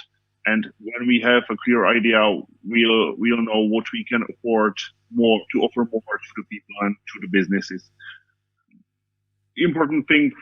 One important thing is, for example, to open schools so people can go to work again, because our schools and kindergartens are closed and they've been closed for a month now. And it's really pressing that not all people can work from home, and they really need to be able to get people to get children to schools and be able to work again. We're trying to promote good mood as well, because money can buy you only so much, and happy people are much more are able to cope with the situation better than sad people. So we are having a small campaign of persuading people that we're gonna make it, and they're gonna make it together with us. So that's it.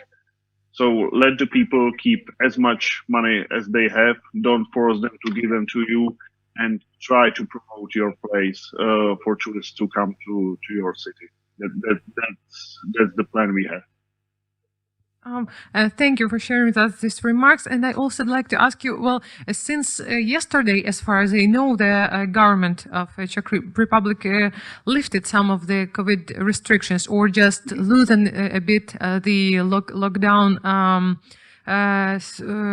restrictions. So could you tell us what businesses were allowed to come back to their activity at the first place, and what is the plan for recovery?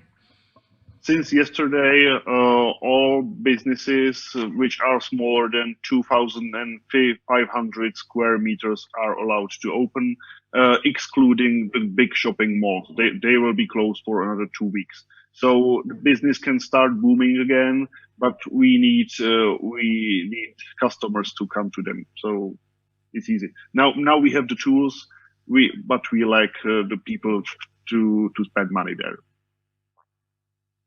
Thank you for sharing with us your point of view and your experience on dealing with the economic effects of the pandemic. And please continue following our discussion if you have time for this. We are very pleased to have you here. Once again, thank you, and we'll continue. Дякуємо пану Рауч. Thank you, Mr. Rauch. And our next speaker is from Voznesensk local community in Mykolaiv region, Mr. Vitaly Lukov. We cannot hear you by now.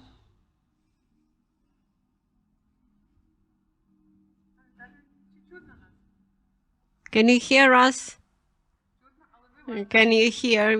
We cannot hear you. We can hear you, we can see you. That's good. Mr. Lukov, thank you for joining the conference. The previous speaker, Mr. Radom Rauch, mentioned that they are counting the losses in the local budget. According to our survey about losses to local budgets during quarantine, we have heard from you that you have you are under budgeted for 300 million hryvnia of the national subvention. So how you try to cope with the situation and whether it had improved?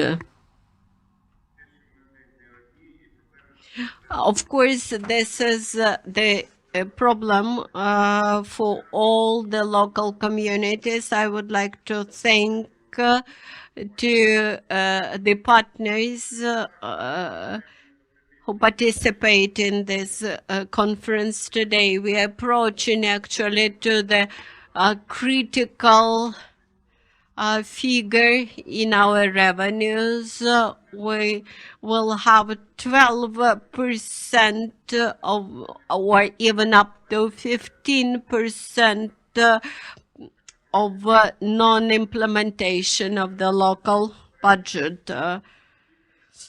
And we are very cautious about that. And we have to be honest that the situation started even before the pandemic, and even in January we had noticed that the national subvention was not coming, and in that circumstances we had made a conservative budget for this year, and beginning with February, we have been using very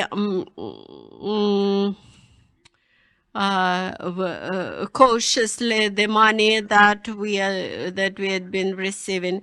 I had talks with my colleagues from Poland, and even in Poland, they have a more strict approach to the pandemic, while in Ukraine we have a rather different situation. Having entered this lockdown restrictions, we had the possibility to offer some more strict rules to follow. For example, for the city transport, the rule was uncertain about who are allowed to use city transport. This allowed us not to stop all the businesses. For example, the factory which is able to ensure safe conditions for its employees and export its products abroad. Why we should stop this factory because of the stopped and shut down city transport. It's not a sprint, it's a marathon, and only those will survive who is able to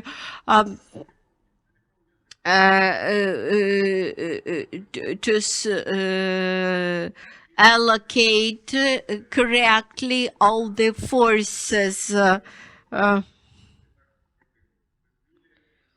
We have to play our role. We should play major role for our local people. We have to support those who can continue their regular work and try to create better conditions for businesses and even create some incentives.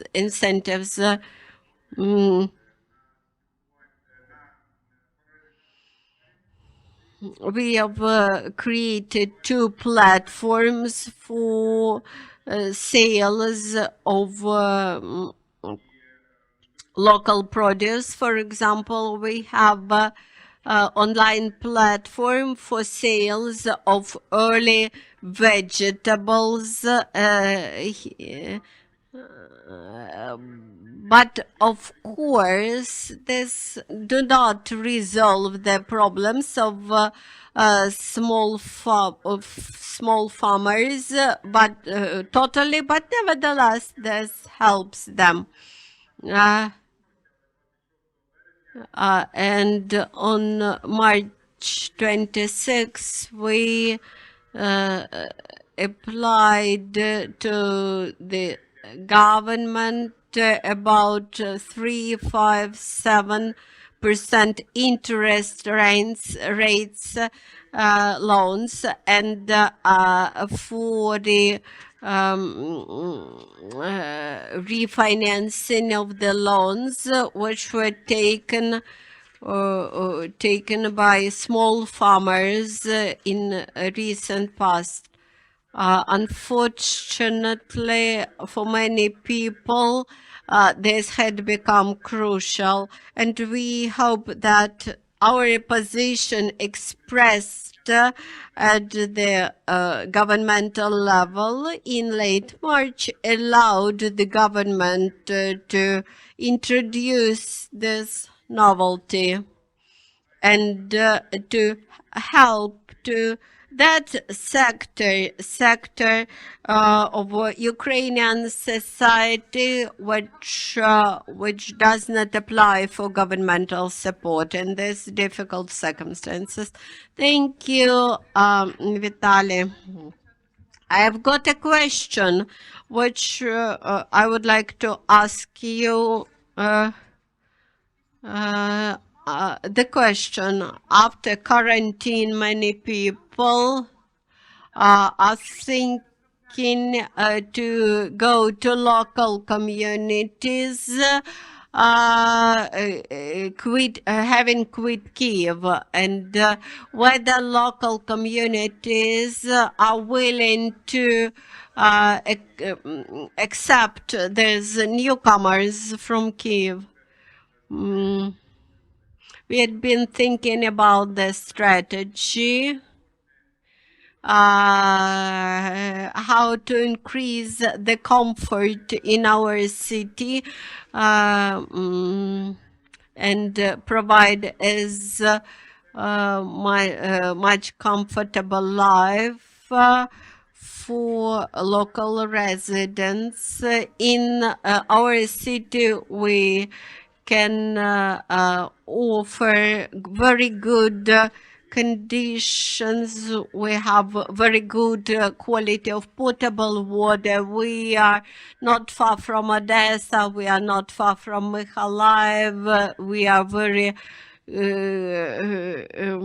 at the bench of southern Bug River.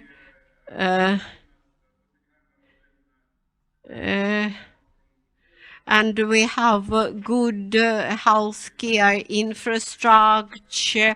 We have good family medicine.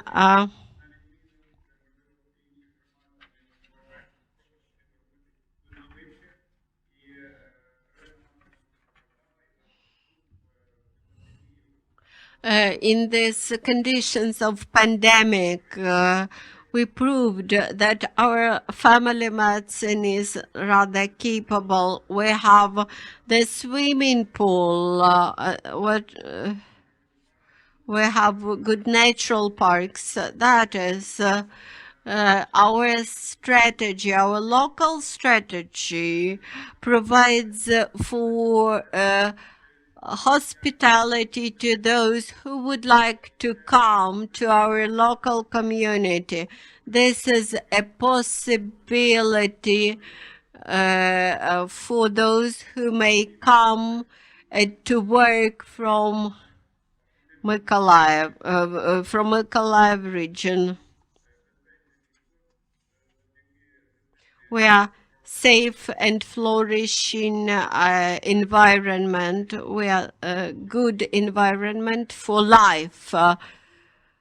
We offer good education for children, social sphere, medical sphere, and good and safe environment. Thank you for this question. This was a good opportunity for me to advertise for my local community.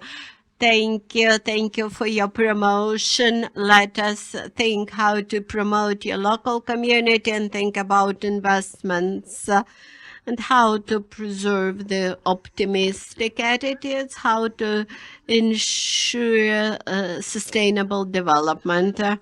We have another good example from Mykolaiv region, from our partners in DOBRE program. We have Yulia Bolgag, deputy head of the Galitsinevska amalgamated community. How do you manage to support your local businesses? Maybe you have initiatives which you would offer to the colleagues. Thank you for this opportunity to take part in this press conference.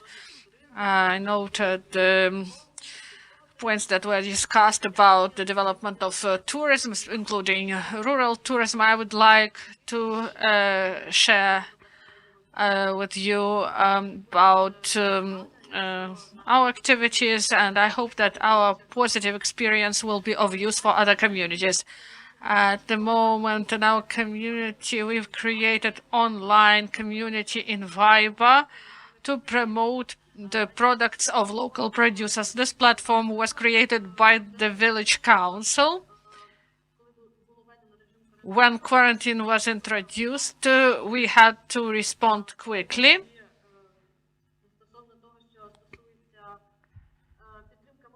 To support SMEs, we've created a platform. Now we have more than 200 participants. In our community, there are a lot of entrepreneurs. Our community is near Mykolaiv city, about 15 kilometers away. So all the entrepreneurs, they were working in the market of Mykolaiv. Now the markets are closed and transportation is stopped. We had to search for other opportunities to support our business. And this community was created. For this, we placed information on our official page in Facebook, also on the site of the community, and also information was provided from people to people.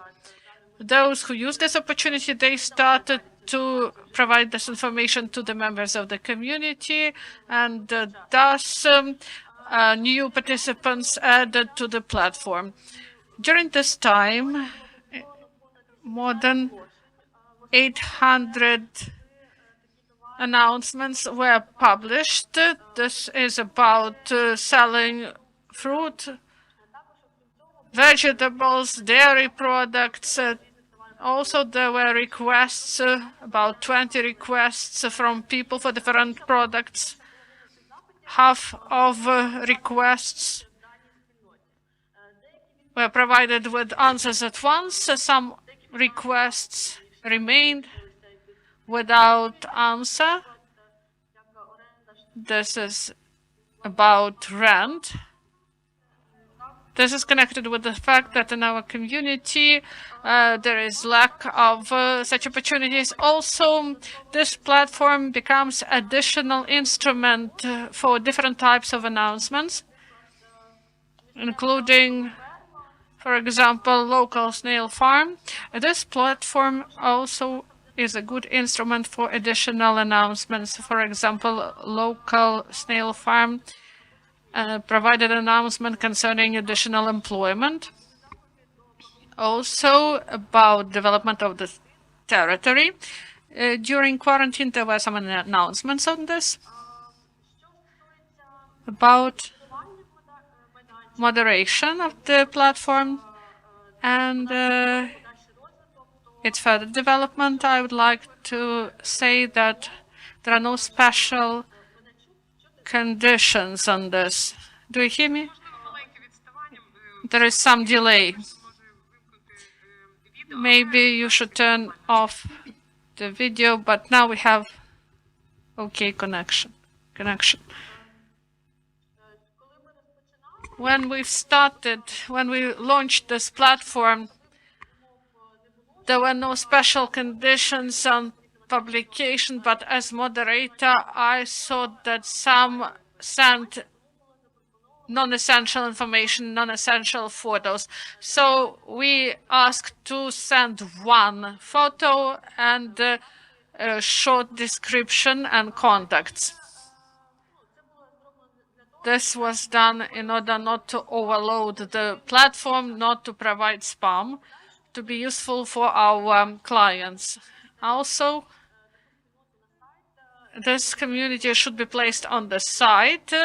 There should be proper divisions because this platform is being developed, and we see that among hundreds of announcements, it is difficult to find some requests. That's why if we have proper site, we will do it through a proper search, and it will be easier to use this instrument. And ideally, based on this platform, we will be able to have new entrepreneurs that will develop this platform further, not as volunteers, but as businessmen. And we will be glad if they are registered in our community. This will be additional proceeds to the budget through taxes. I would like to demonstrate how we provided these announcements. Do you see them? No, we do not. Now we see it. On the site, we placed this information. We called it Buy in Community. And there are colleagues from other communities. You may see how it works. You may follow the link and you see the instruction in order that people understand how it works.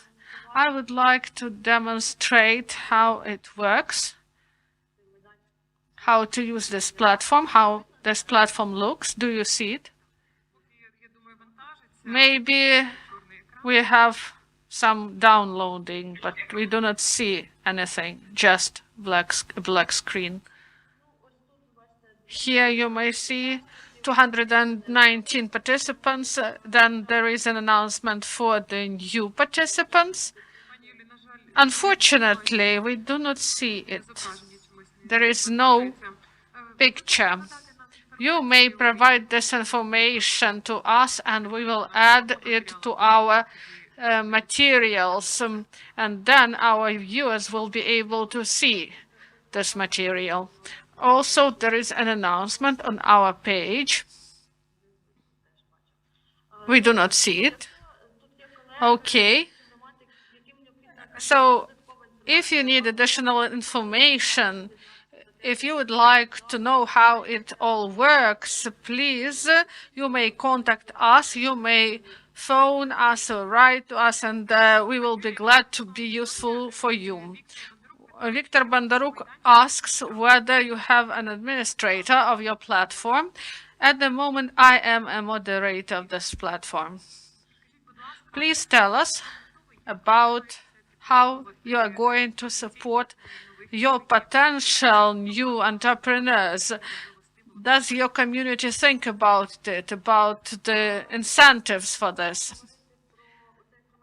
If we are speaking about the instrument I've mentioned today, we'd like to provide advertisement on the site of the community. We have a separate division on this on our site. Maybe we will advertise our entrepreneurs and we will help them to promote their products. And also, we will gladly join additional programs. There are a lot of them now because of the situation in the world. And we also monitor grant opportunities. We are interested in the development of social entrepreneurship in our community. We follow this information. We are open for entrepreneurs, for cooperation, for any type of discussions and cooperation. Thank you very much for these practical recommendations. They may be of use for our colleagues from other communities. Please stay with us. And now we go to Latvia. I give the floor to our next speaker, Yanis Vilties, Mayor of Libya City, Latvia. Do you hear us? We thank you for being with us. Thank you for waiting. Thank you for your participation in our events. This is the second time we are speaking with you. And we are speaking about what changed for entrepreneurs during quarantine and how local government may support entrepreneurship. So we welcome you from Liepāja city, and I wish you all good health. For 1.5 months, we have this emergency situation in Latvia concerning coronavirus. So what we did in Latvia and what we've done in Latvia, maybe this was right, because we have not many cases. In 1.5 months, we have about 800 people who fell ill, and 12 people died. Those who died, these were people of elderly. These were elderly people, and they had additional diseases, and others. Their disease was in a light form. They all now at home. So what are the consequences of the situation in Latvia, including in Liepa? We feel that unemployment is on the rise. Before, we had less than 5% of unemployment before the situation, and now during this 1.5 months, it rose 6.5%, and we see that it will grow till the beginning of summer. About our actions, what we do. We have 2 types of support. First, this is support, urgent support, social support.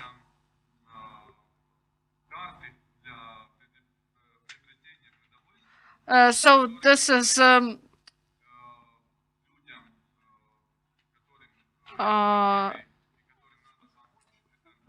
food stamps for people who need this assistance.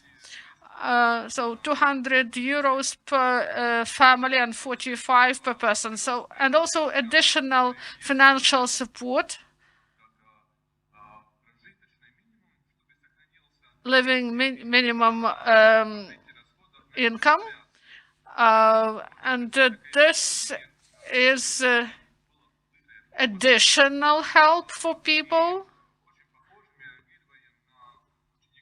Also for students. In Latvia, you know that the schools are closed. Only kindergartens are working. Out of 25 kindergartens in Liepa, city. Today only 4 are in operation. What we see, last week we had 5% of children who attended kindergarten. Today this is about 10% of children. And we are planning to open 2 more kindergartens in order to have smaller groups, in order not to have many children in one group. We provide support for students, school children who now study at home. Before they were able to get free dinner at school. Now we provide food to them for this period.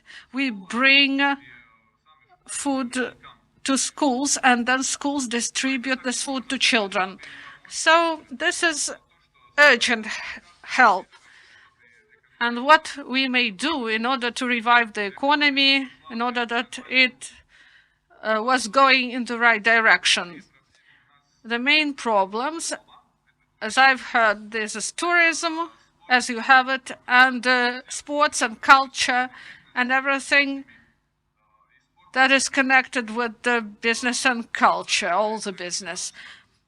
About the state provides support during this period of shutdown. There are companies, there are good companies that pay taxes, and the state supports such companies and provides monetary support. Maximum €700 per person, and taxes are, this sum is exempt from taxes.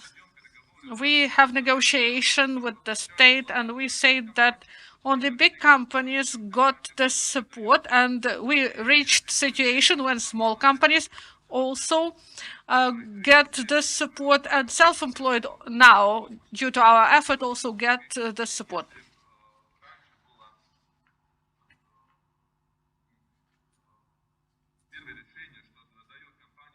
So first it was provided, they provide only 150, and now they say that this debt may be up to 1,000,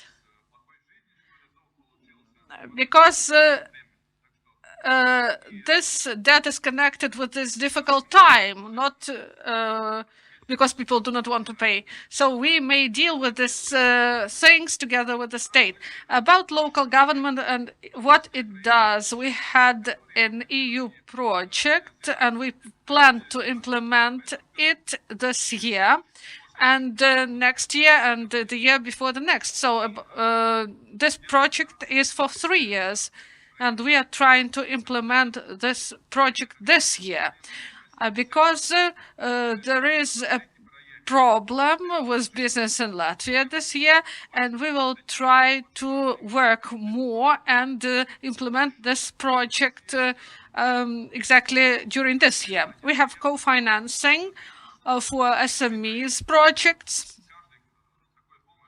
and we provide this help every year. And this year we've decided to give this money to tourism, in order that they be able to survive during this time, in order that they be able to find new targets for tourism, new projects, to propose to people something interesting to propose. Also, traditional cultural projects, we've broadened some of them. We provide support to culture and sports. In concert halls, we have concerts, but without audience. We help. We have a very beautiful hall, concert hall. People watch these concerts from their computers and TV sets, and all the family may watch together, and a small sum of money is paid for this. We see that during the summer won't have big festivals like we did it before. Last summer we had concerts, festivals. In Liepa sometimes more than 30,000 tourists came for the concert. This year we won't have this. And maybe we will have small concerts and festivals for 100 audience. Not only in premises, maybe it will be on the beach, in open air, on open and what we have the opportunity to hold these events on the beach. So also about the laws, about the distancing, but also we allowed people to walk, to go by bike, to do sports, and this helps to stay healthy. And I believe that good result is provided by something reasonable. People mentally, psychologically, they should be able to deal with the situation, because otherwise people just go crazy in their houses. So we hope that here in Latvia and in Ukraine also you will be able to live through this period. And thank you for your optimism that you've shared with us. And we hope that we'll be able to easily pass through this time. Thank you very much and goodbye. Well, now I would like to invite to the microphone Ms. Katarina Kabaits, head of the International Relations Department from Marifyanevska Local Amalgamated Community from Kharkiv Oblast. I have a question for you. What are sources for funding business support centers in local communities? I think it's a proper question to you to ask. Would you please describe about your local business support center and what are sources for funding this center, and how do you organize it in general?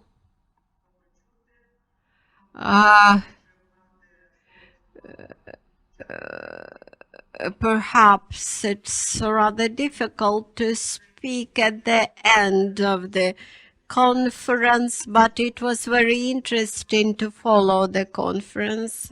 If you allow me, I will answer the question at the end of my presentation.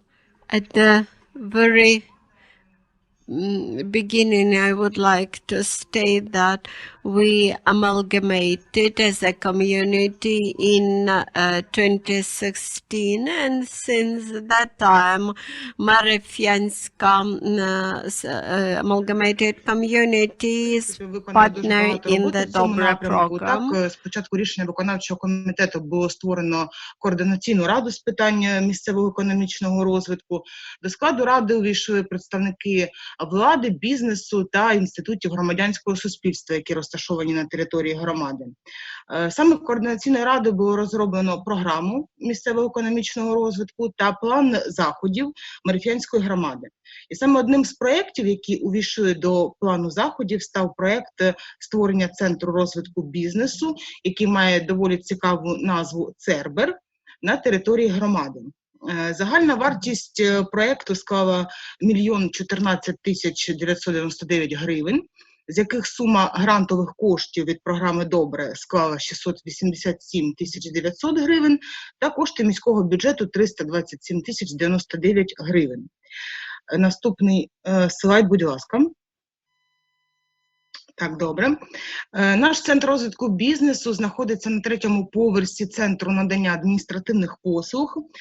Його площа складає 318,65 метрів квадратних, в яких площа саме конференц-залу, в якому комунікує бізнес, складає 109,80 метрів квадратних.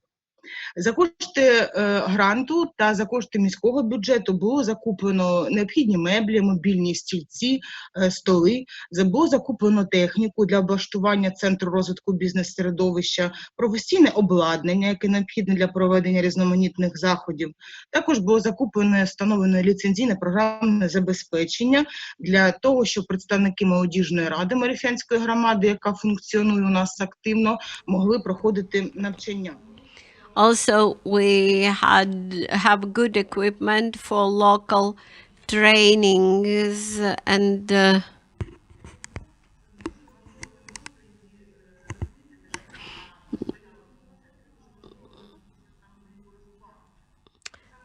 it was a separate item of our work to master how to operate that equipment. We offered special training for people.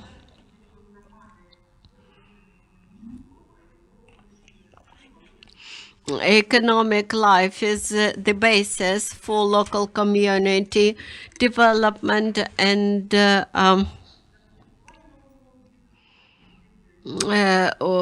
when launching new businesses, local people they need support and promotion and also investments.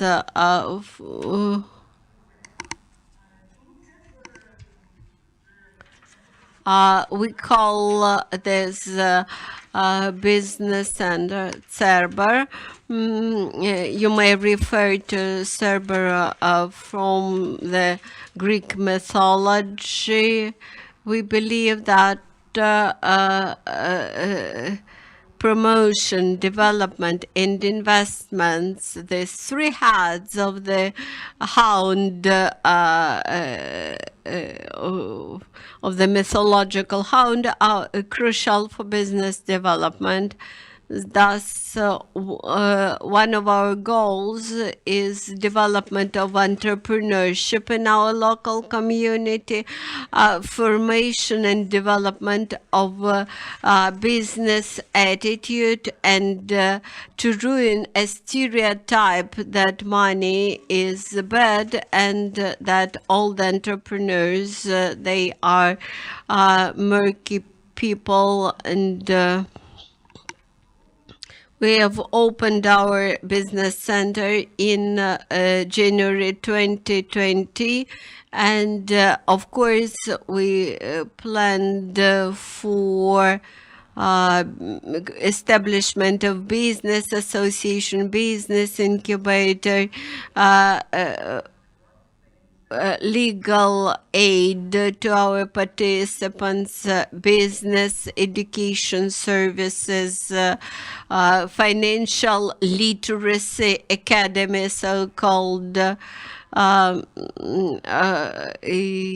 advisory center on taxation and information about taxes, the service expert case, and business call center, which will be free service for our local entrepreneurs, and which will be paid service for the neighboring communities. Comprised the whole range of the business needs, including business development and legal aid. Of course, this list of services will be influenced by the situation, and it will be amended or cut down. After introduction of quarantine or before introduction of quarantine, we had launched our trainings, programs, etc. But of course, now we can not do this. That's why we raised the idea to launch an information project for our center, for our entrepreneurs. It is called Digest of Changes during COVID-19 pandemic. And we have produced 5 podcasts about changes and amendments to tax legislation, podcast about DIA state portal,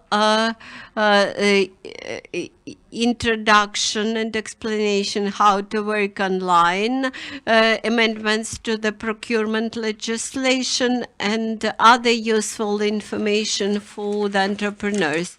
When we produced those podcasts, we invited the local authorities, experts, who explained and commented on the content.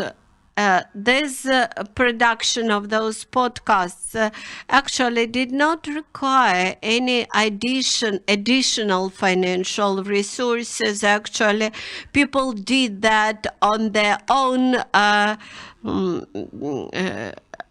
applications, on their own appliances and devices. And as of now, we have 4 podcasts ready. And we have seen that there was 716 reviews of those podcasts, 34 reposts, and 7 feedback notices from the stakeholders. And we seek very much for the opinion and feedback from the businesses.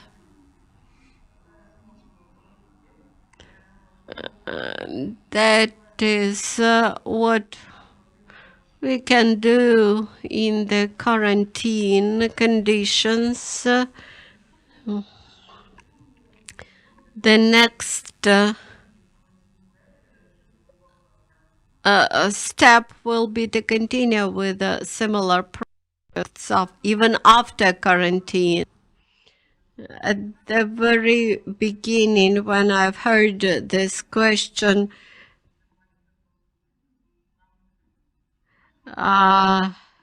it is very important to decide at which stage you start to look for such financial support. If you start to look for it at the stage when the refurbishment is done, it is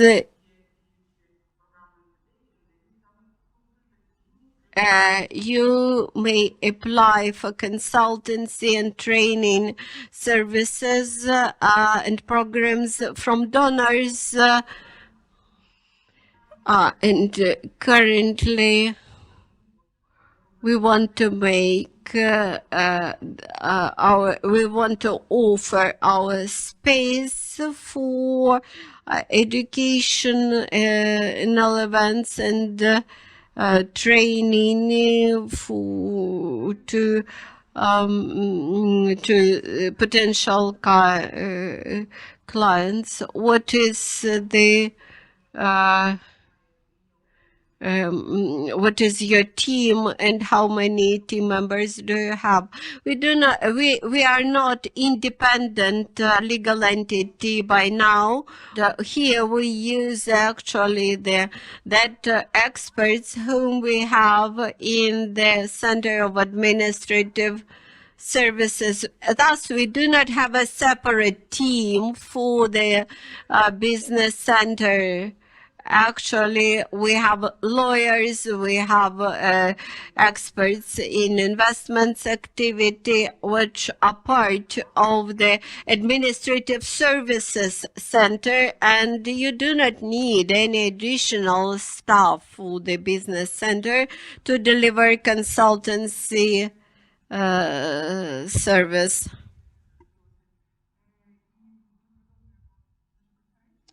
Let us continue our press conference. Now, I would like to invite Vladimir Pribilich, Mayor of Kachevia, Vice President of the Association of Municipalities and Cities in Slovenia.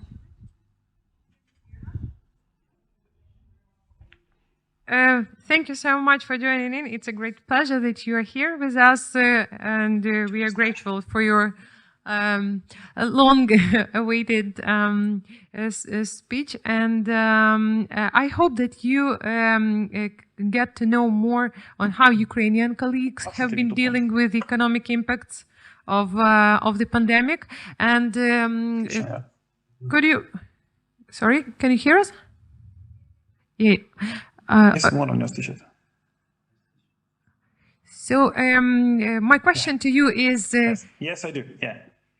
Could you please tell us what your municipality decided to do to support local business during and after the lockdown? Please.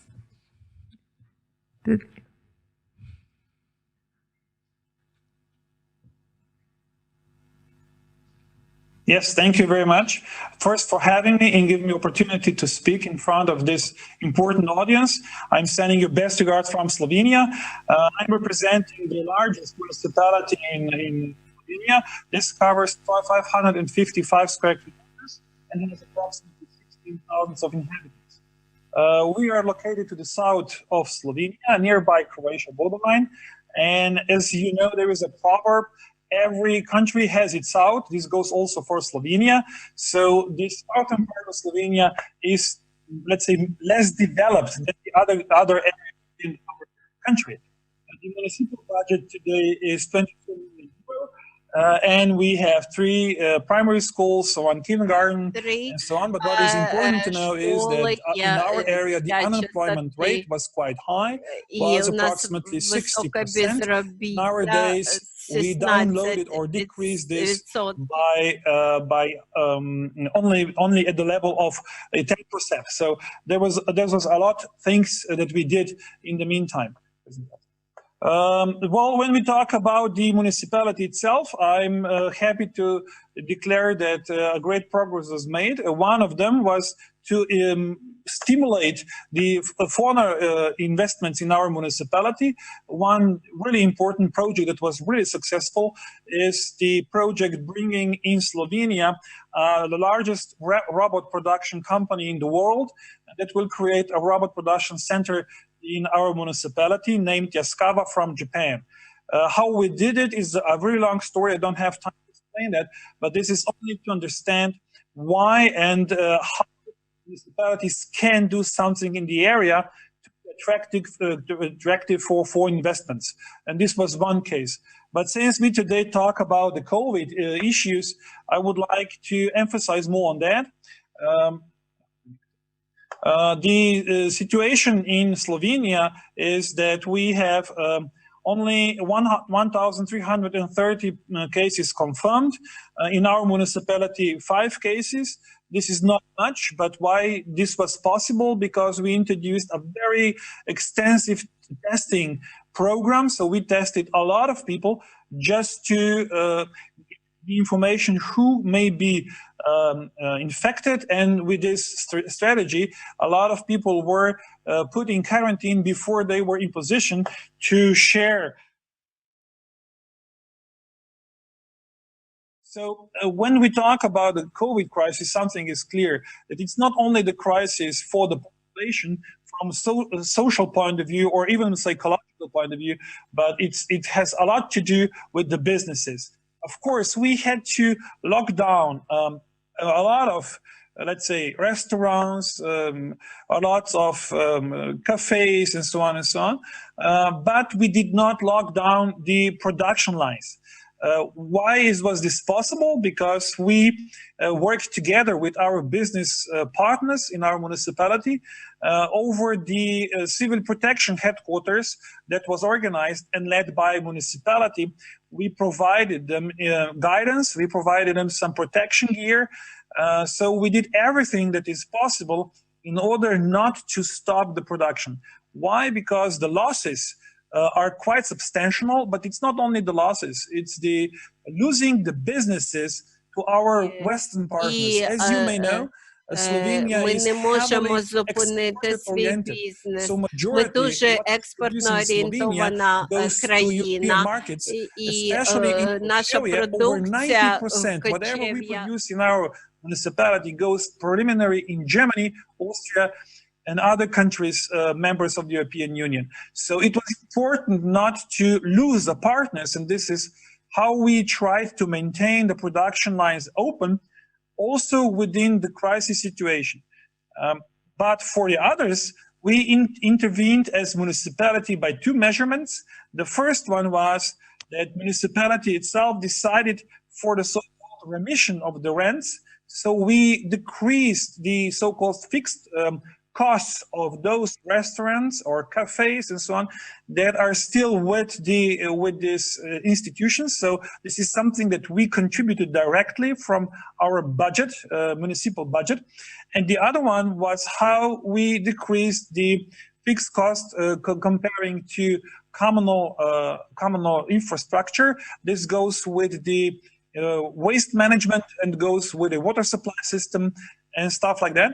So this is owned by municipality itself. We have, for these purposes, organized municipal businesses. And since we are the owners of these businesses, we are in position also to help directly to certain business partners in our local environment in order to downsize or, let's say, diminish the costs that has to be paid also in the times of the recession or in times of the COVID-19 crisis. What is important to know is that we put together a so-called the remission or progression remission. So if there was a case that somebody was closed down for the entire period, they would pay only 30% of the costs and then progressively how long somebody was locked down. So if somebody wasn't locked down, he or she will pay the full cost. If of the waste management or water supply and so on, if somebody was locked down for the whole period, only 30%, because the fixed costs still exist and we cannot go over that. For this kind of purposes, we allocated within municipality approximately 50,000 euro that were distributed and will be distributed over time to cover the losses of the companies, of course, who will not get the income. But why was this important? Because it's not only the costs itself, it's the message that we wanted to send to our business partners in our local administration so that they're not left behind, that we would like to share their problem and we still try to find a solution for them. But moreover, what we did is the changes within the investments plan of our municipality. Why?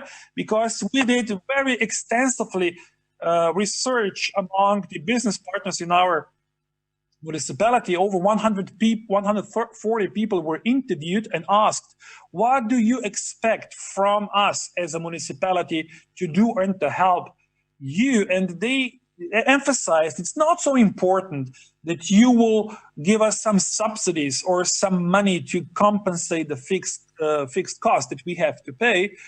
More importantly for them was that we as municipality should accelerate the investment program that we have.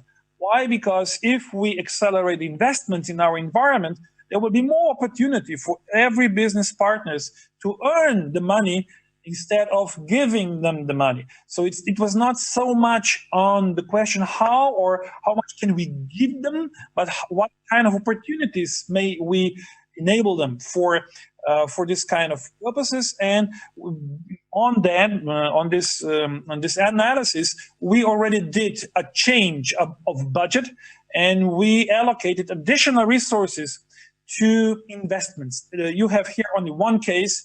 It was just opened 3 weeks ago, and we began to build a business incubator because this is really important in our environment, since we are hosting an HQ of the robot production facility. So they would like to, find new possibilities for further collaboration, and having a business incubator in Kuchevia, in our municipality, was important thing. Of course, it's not. This is only one case.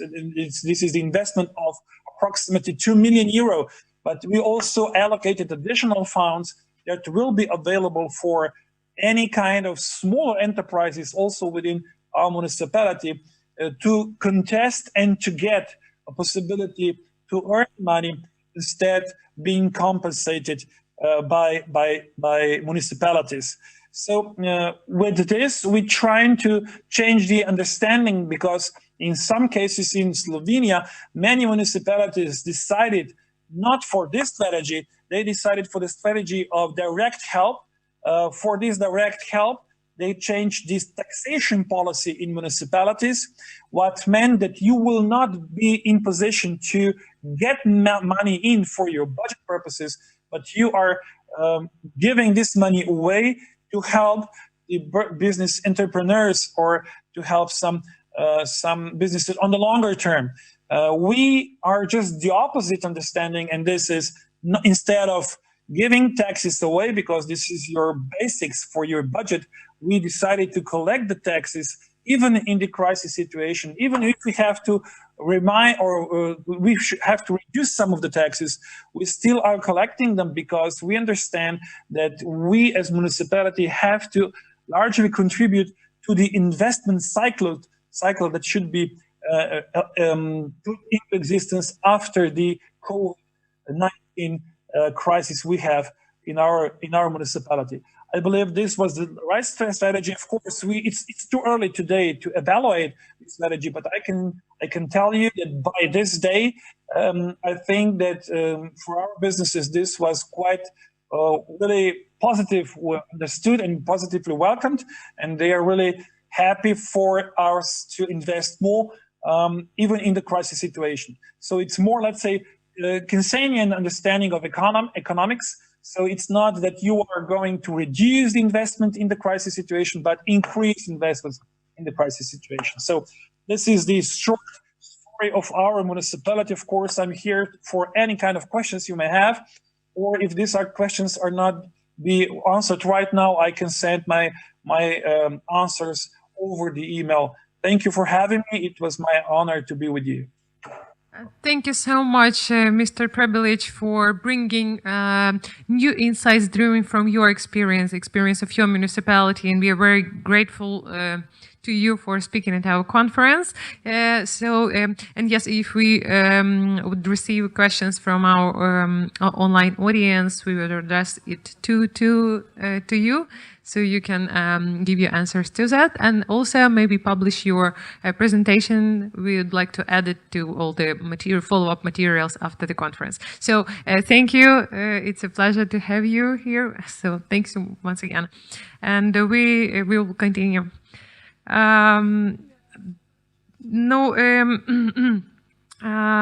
Переходимо зараз до нашої наступної.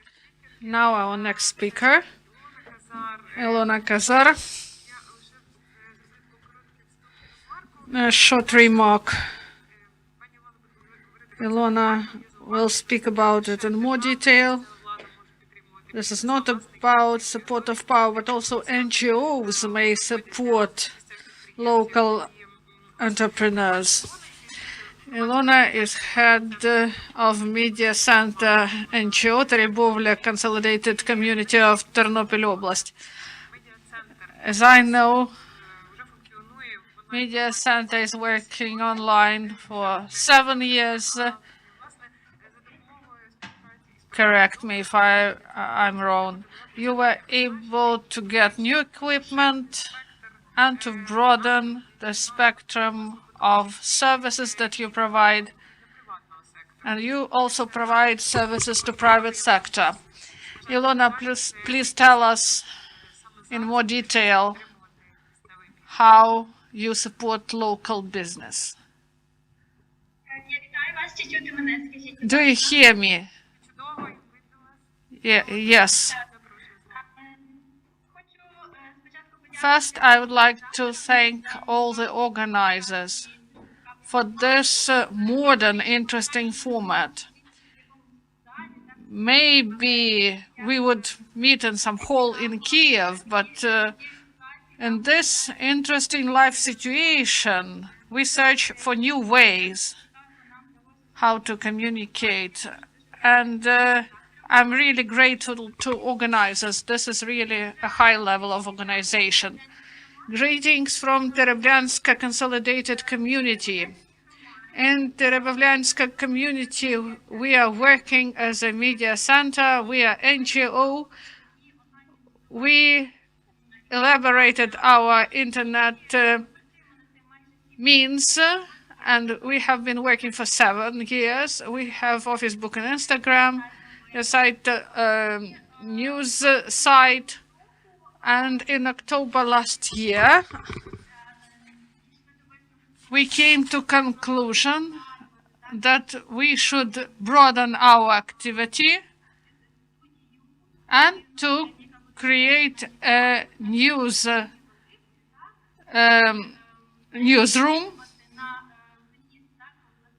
and we should not wait others to speak about our community. We decided to create our newsroom to inform about our community. We have such a newsroom, and due to DOBRE program, we did it. We joined DOBRE program, and we got help, and we have a newsroom. We have equipment for this room. We broadcast live. Ukraine Crisis Media Center helped us. We thank all experts of Ukraine Crisis Media Center for their support. Also, we have a co-working working facilities for our media experts, photographers, journalists, cameramen. Also, we are joined by people who do not have proper education or experience in this area. For example, a surgeon may become an anchor for the program concerning health.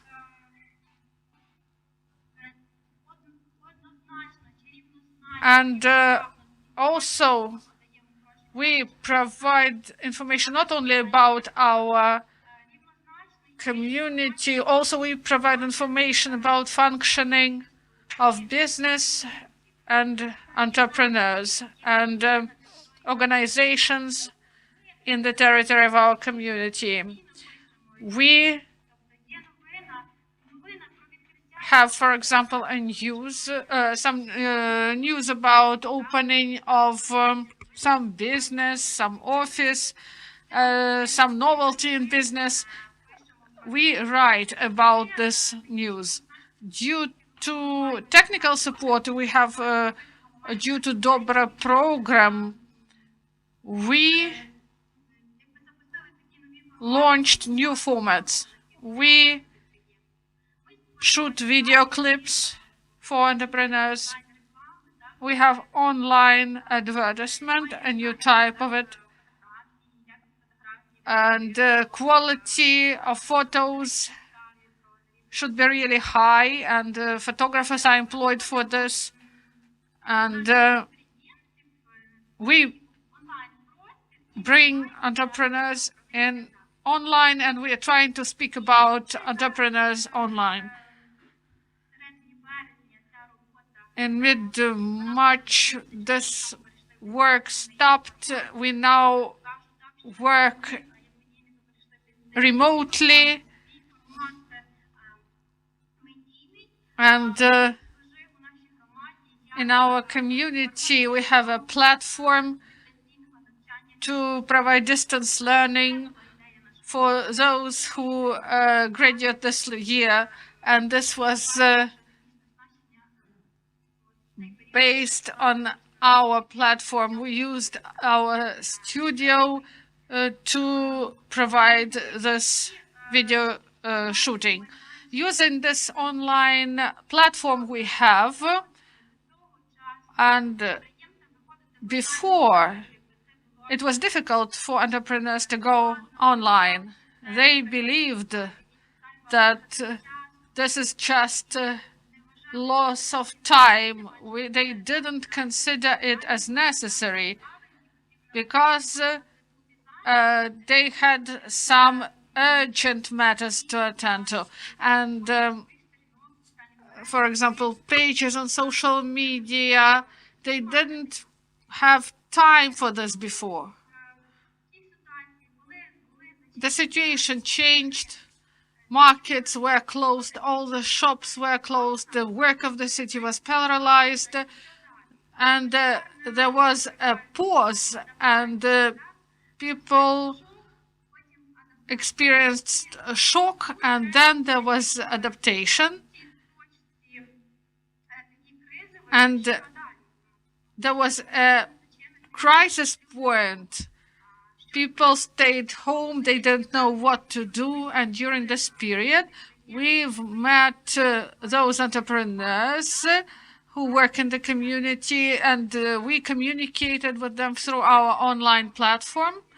And we saw that entrepreneurs went to Instagram, they created their own pages, and now we are able to communicate with them through our main page of our city, and we have news there and other materials about our community, and we advertise their pages. They place information about their products, and we also wrote a lot about entrepreneurs, whether they have delivery service, also about catering services that deliver food, also contacts, type of food that is delivered by some restaurants, and also schedule of the work of organizations, of banks. We wrote about this. One more important area of our work, we paid a lot of attention to entrepreneurs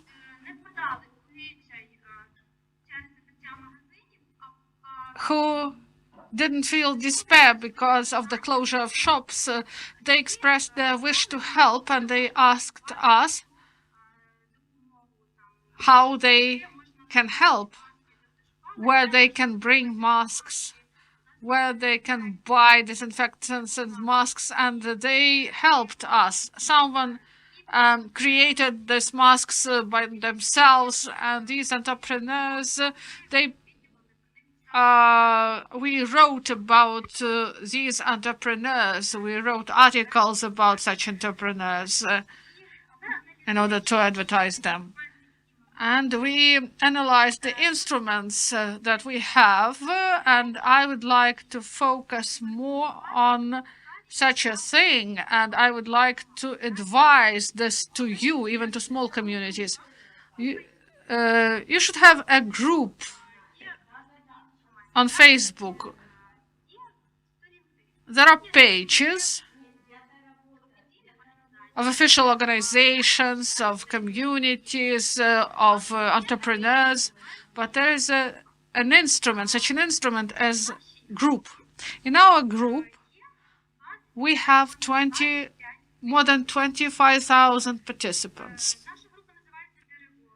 Our group is called Terebovlia News and Announcements. Territorially, this group covers 4 communities in the territory of our region. Our group was created in April 2017, and we've developed it as an open platform for advertisement, for announcements. But we've understood that it became really important for survival, because when markets closed, communication between sellers and buyers stopped. All communication was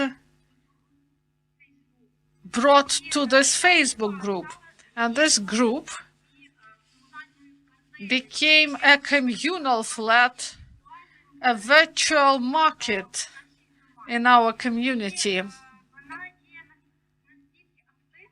It is so active. A bit of statistics in order to understand the situation. When quarantine was introduced, we have 4,645 announcements were provided, and more than 2,000 new participants added to the group. And out of 25,000 participants, 21,000 are active. So entrepreneurs, they go there and provide information about their products. And this is the main. And the majority of announcements, this was about seeds, about flowers, dairy products, poultry, meat of different type, selling of clothes and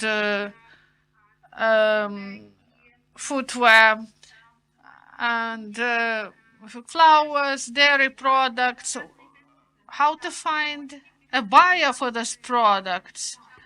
People placed their announcements, and right at once there were about 100 of proposals where they can sell it, and delivery also was proposed, and they provided all this information in this group. And also buyers photoed, for example, footwear, and they provided information about it on the site with all the assortment they have.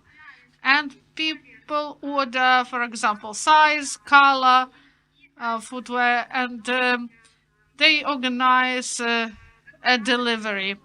Also about information about furniture, shops, provide information about wallpaper, some materials for crafts, for bakery. Also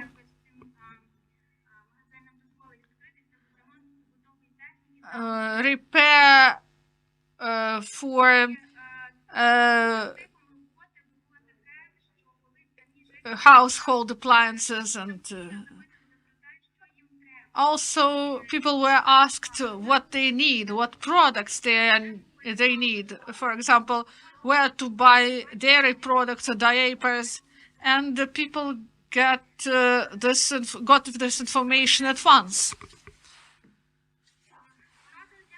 So, advice for entrepreneurs: to have their own page on Facebook, to provide information about their products, to have photos of their products there, and to search such local communities where you may place your announcement, and to have reference to your page.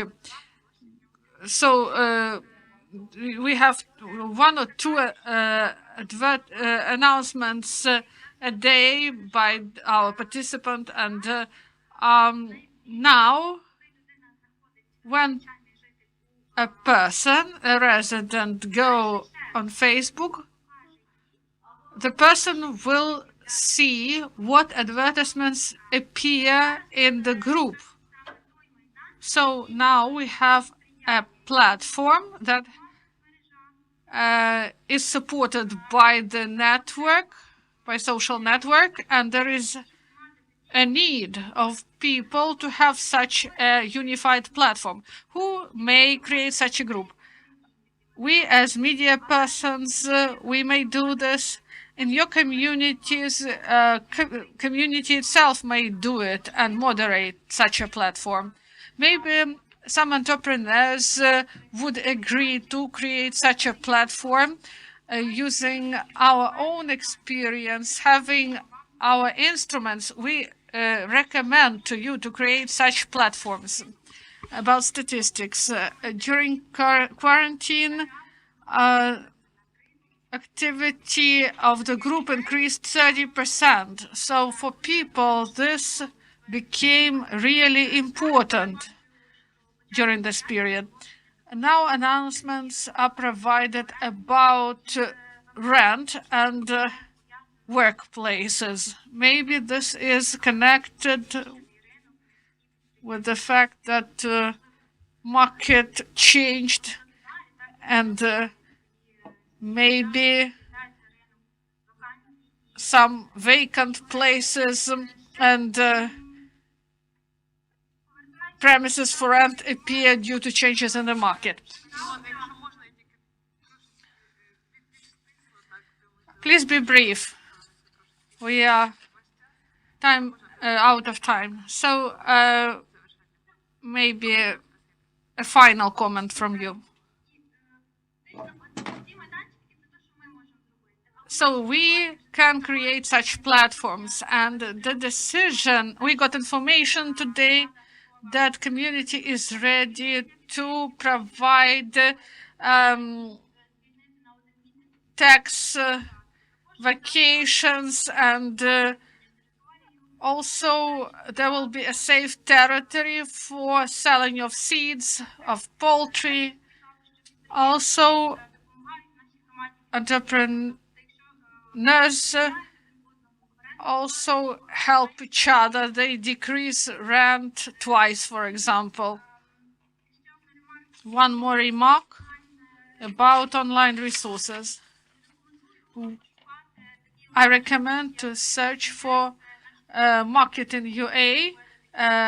Our specialists developed such a platform for everyone who works in Ukraine. It unites all the oblasts, and all entrepreneurs will be able to place their advertisements on this platform. Thank you very much for your experience. Thank you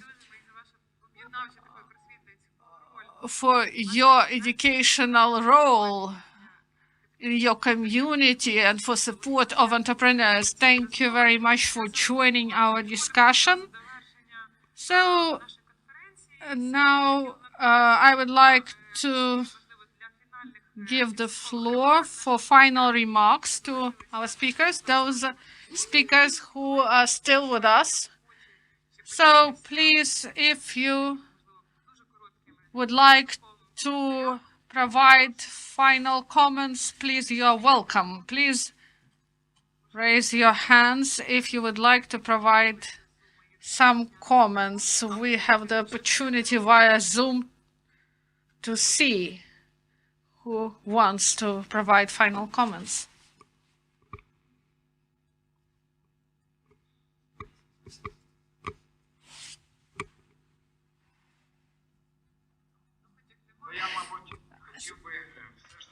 I would like to call on you, all those who listened and heard these proposals about the activities that help to overcome this economic crisis in condition of quarantine. You all should be proactive. This is one what I wanted to say from myself and our RegionNet network. You should not wait for the end of the crisis. You should try to find new segments of the market for economic development. You should try to find new opportunities even today.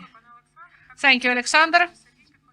Sergei Panagilny, I thought that you wanted to add something about tourism.